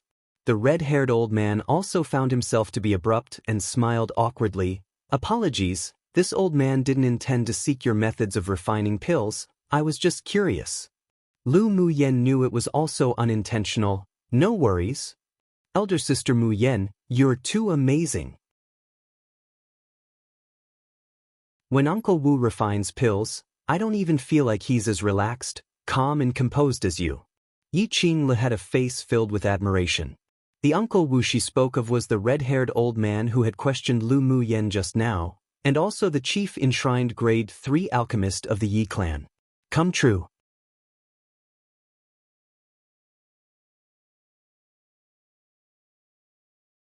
Chapter 139. Show off again, eradicate chronic illness. Elder Wu had always been open-minded, so he agreed with Yi Qingle's words. Little girl is indeed a good seedling for alchemy. Elder Wu revealed admiration in his eyes, then asked, I heard that you already have a master. Lu Muyen nodded and admitted. With such a talented disciple like you, your master must wake up with a smile from dreaming right one.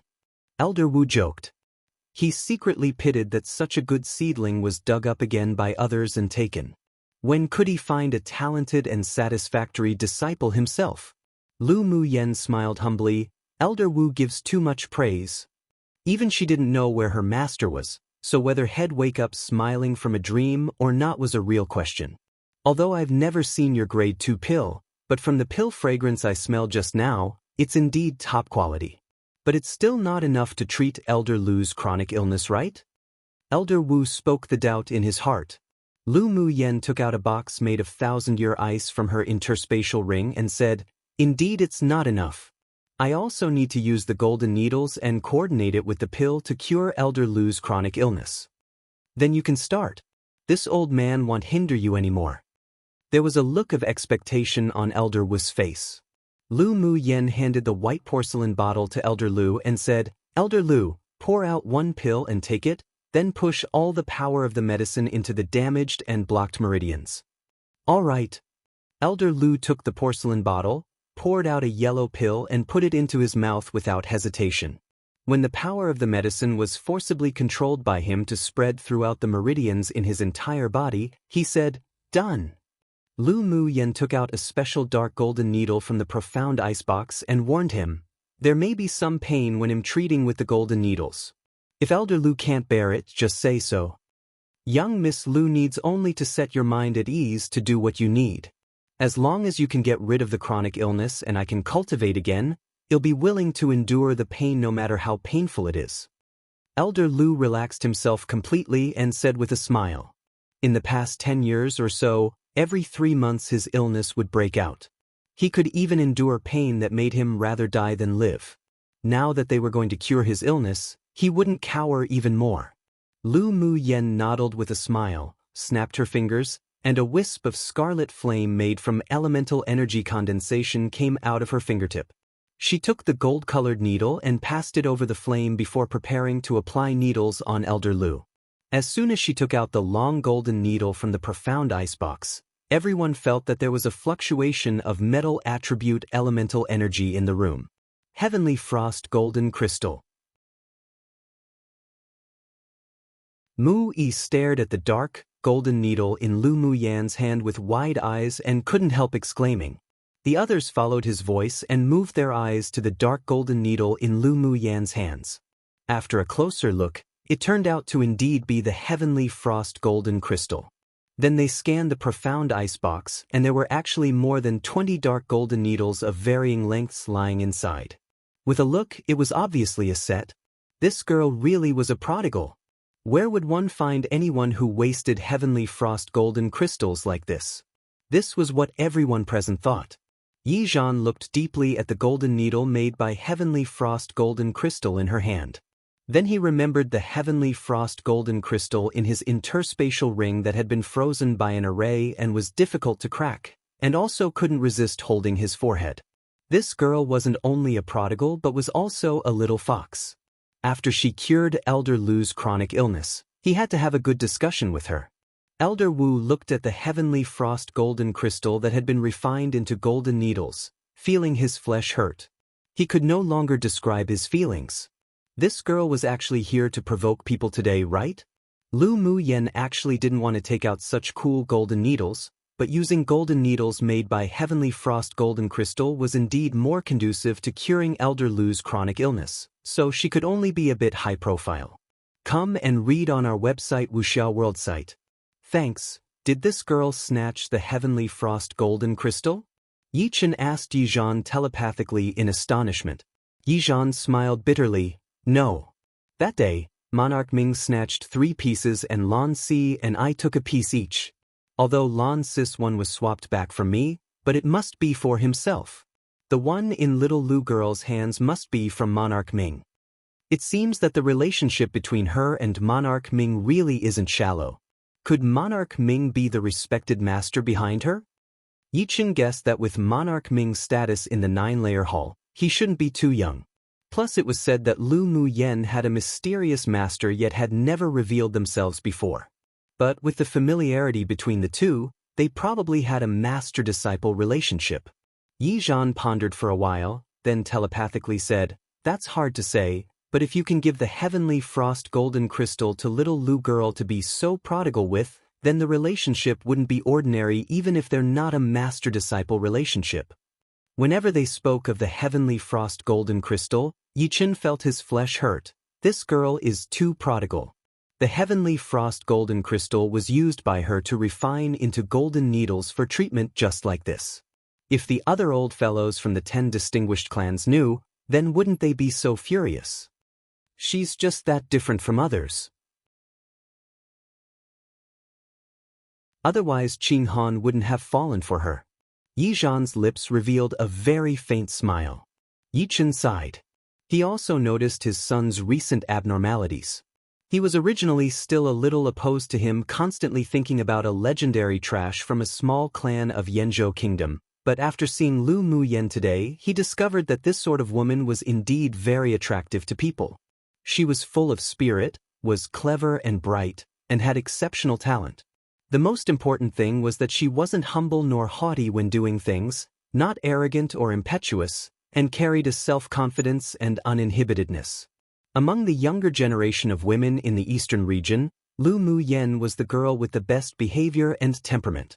What trash! It seemed that those couldn't be trusted at all. The divination of the divine seer had never been wrong before, and this time was also made fact on Lu Mu Yen. Seeing Lu Mu Yen this time had completely changed the impression Yichen painted of her before, and he decided not to object to the fact that his son liked her. Such a woman was indeed qualified to be the future mistress of his Yi clan. She started applying needles. Yizhan's gaze always followed Lu Mu Yen. "Elder brother, watch carefully. She has her own set of methods for performing the art of the golden needles."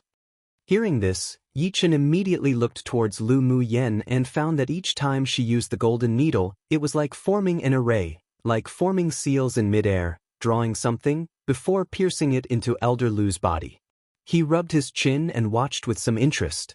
Every time Lu Mu Yen applied needles, she'd collect spiritual energy that had been filtered in her green sea of fog onto the needle. She discovered that the filtered spiritual energy had the effect of repairing. The dark golden needles of various lengths seemed to come alive in her slender fingers.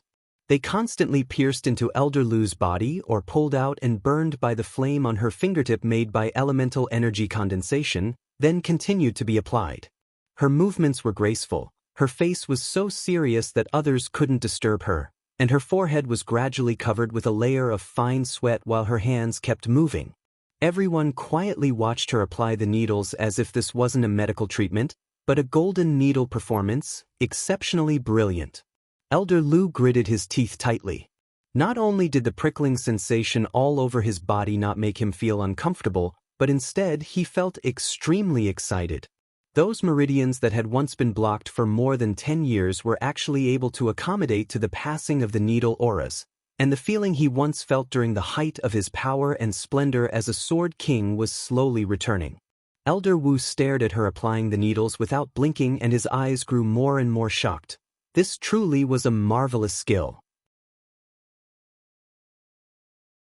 On Shi Feng's seemingly paralyzed face was a rare trace of astonishment. He stared, dumbfounded, at Lu Mu Yen applying the art of the golden needles, and attempted to remember every movement of hers. Finished. 2 hours later, Lu Mu Yen withdrew all the golden needles, revealing a satisfied smile on her gorgeous face. Come true, one a saying that means someone is so satisfied and happy about something even in his dreams. So her master must be exceptionally proud, happy, and satisfied.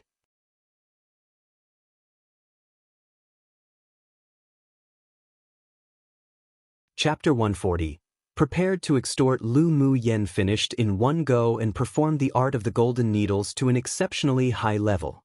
The treatment was much better than expected. Elder Lu's closed eyes opened instantly, and a gleam of sharp light flashed through his cloudy eyes. He moved the muscles and bones of his whole body and felt a trace of spiritual force spontaneously enter various meridians. It wasn't drained as fast as usual, and instead sunk into the dantian along the meridians. The meridians previously injured by sword auras were all dredged, and even the years of internal injuries and hidden illnesses were healed by Lu Mu Yen. The spiritual force in the dantian gathered around bit by bit, and he once again felt an abundance of elemental energy throughout his entire body. He was so excited tears almost rose in his eyes. Young Miss Lu, a mere thank you is an insufficient response to such a huge favor. If one day this old man can be of use to you, then please don't hesitate to give orders. Elder Lu cupped his hands at Lu Mu Yen with gratitude. Elder Wu immediately got up and took Elder Lu's hand to feel the pulse while using his mental energy to inspect his meridians. His eyes were filled with shock. Is this art of the golden needles a legendary divine skill? Lu Mu Yen smiled without answering. She learnt this art of the golden needles from a genius doctor when she turned into a mortal in the mortal world. Later, she found a method that could naturally combine with the application of the needles in the heavenly grade alchemist's place of inheritance. That's why whether it was healing mortals or healing cultivators, its effects were all the same. If one wanted to call it a divine skill, then it wasn't as if they couldn't. She had always been very fortunate that she could obtain the inheritance of this art of the golden needles. Shifeng pressed his lips together and couldn't help but stand up and take Elder Lu's other hand to investigate. The shock in his heart was no less than Elder Wu. Young Miss Lu, this one is truly impressed by your art of the golden needles that you performed. Shifeng praised from the bottom of his heart.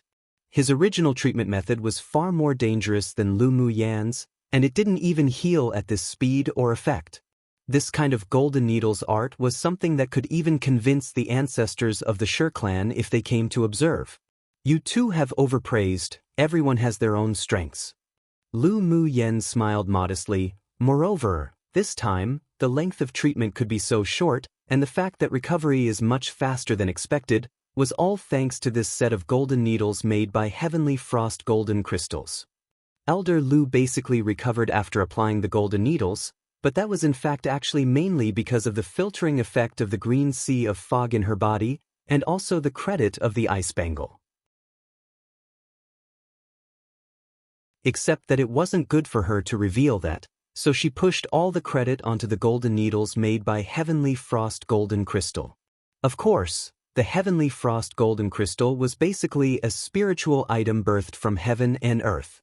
After swallowed by a demonic beast, it could even help them shape their yaofu and break through a bottleneck, so it also had miraculous effects when performing golden needle treatments. When Elder Wu and Shifeng heard this, they couldn't resist twitching the corners of their lips. She sure spoke lightly.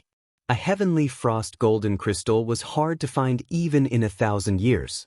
When sword masters obtained a small piece, didn't they all use it to refine magic tools? Could be so prodigal like this girl. Little girl, is this the only set of golden needles made from heavenly frost golden crystal you have? Elder Wu asked as he looked at the golden needles in the 1,000-year profound icebox with fiery eyes. Lu Mu Yen smiled calmly and said, Yes. I got a small piece from Monarch Ming and used it all to refine this set of golden needles. If Elder Wu wants to forge some, then I could help.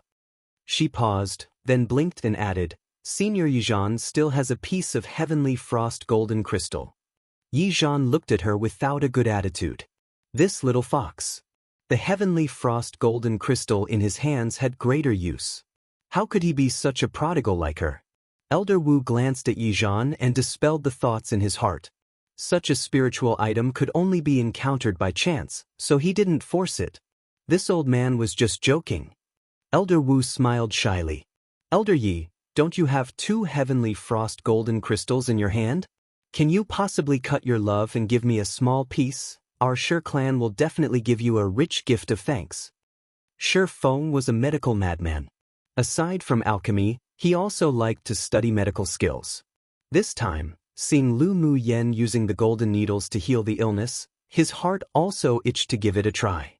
Mu Yi's eyes moved, and he clasped his fists to Yi Zhan and said, Senior Yi, our Mu clan is also willing to spend a high price in exchange for a small piece of heavenly frost golden crystal. Yi Zhan smiled helplessly. Even though I did obtain 2 pieces of heavenly frost golden crystal, but after exiting the glacial mountain range, Lan Si swapped that piece back. The remaining one is of great use to me, so you two can only think of other ways. Come and read on our website Wuxia World site. Thanks. When the two heard him say this, their eyes revealed disappointment. They came to visit the Yi clan this time, 1, for the things regarding the continental tournament for hegemony, and 2, to inquire about Yi Zhan's attitude, seeing if he could cut his love and give a small piece. But now it seems there's no show. Lu girl, you have a deep relationship with Monarch Ming. Perhaps you have more heavenly frost golden crystals?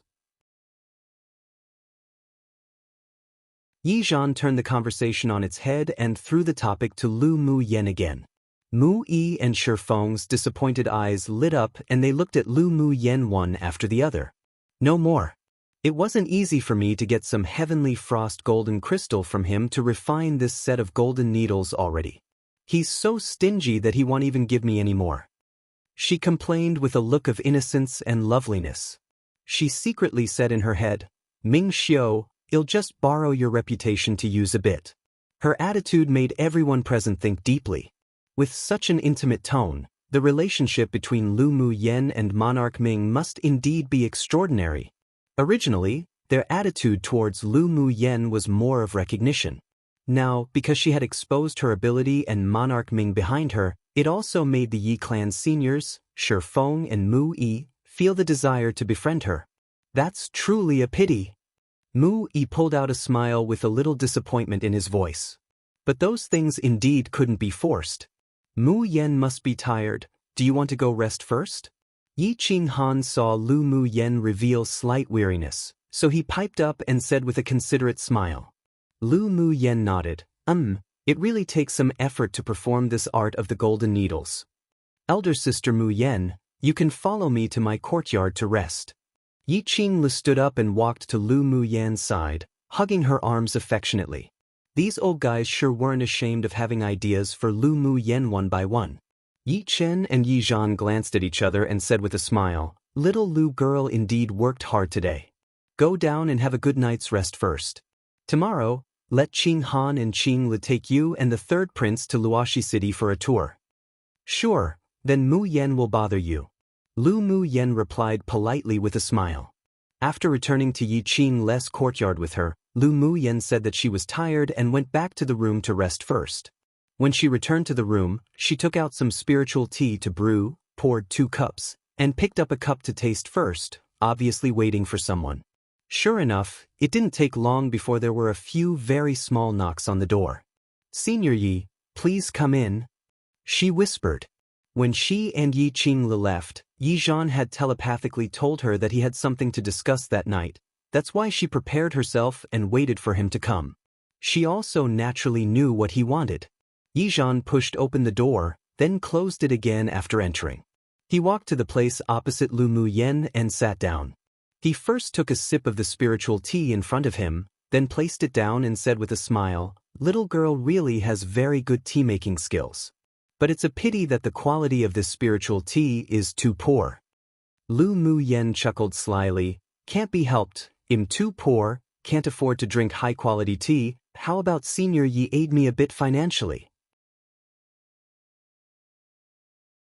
The last time she met Ming Xiu, she forgot to ask for high-level spiritual tea. Since Yi Zhan took the initiative to deliver himself to her door, then she'd feel too sorry for her own appetite that she had raised to be picky if she didn't extort some. Yizhan looked at her amusedly and couldn't help but curse inwardly, "Little fox." Translated product by May Our Come True. You're tuning into the Wang Lin's Journey YouTube channel. Don't forget to subscribe and join us on this journey to catch the most captivating stories.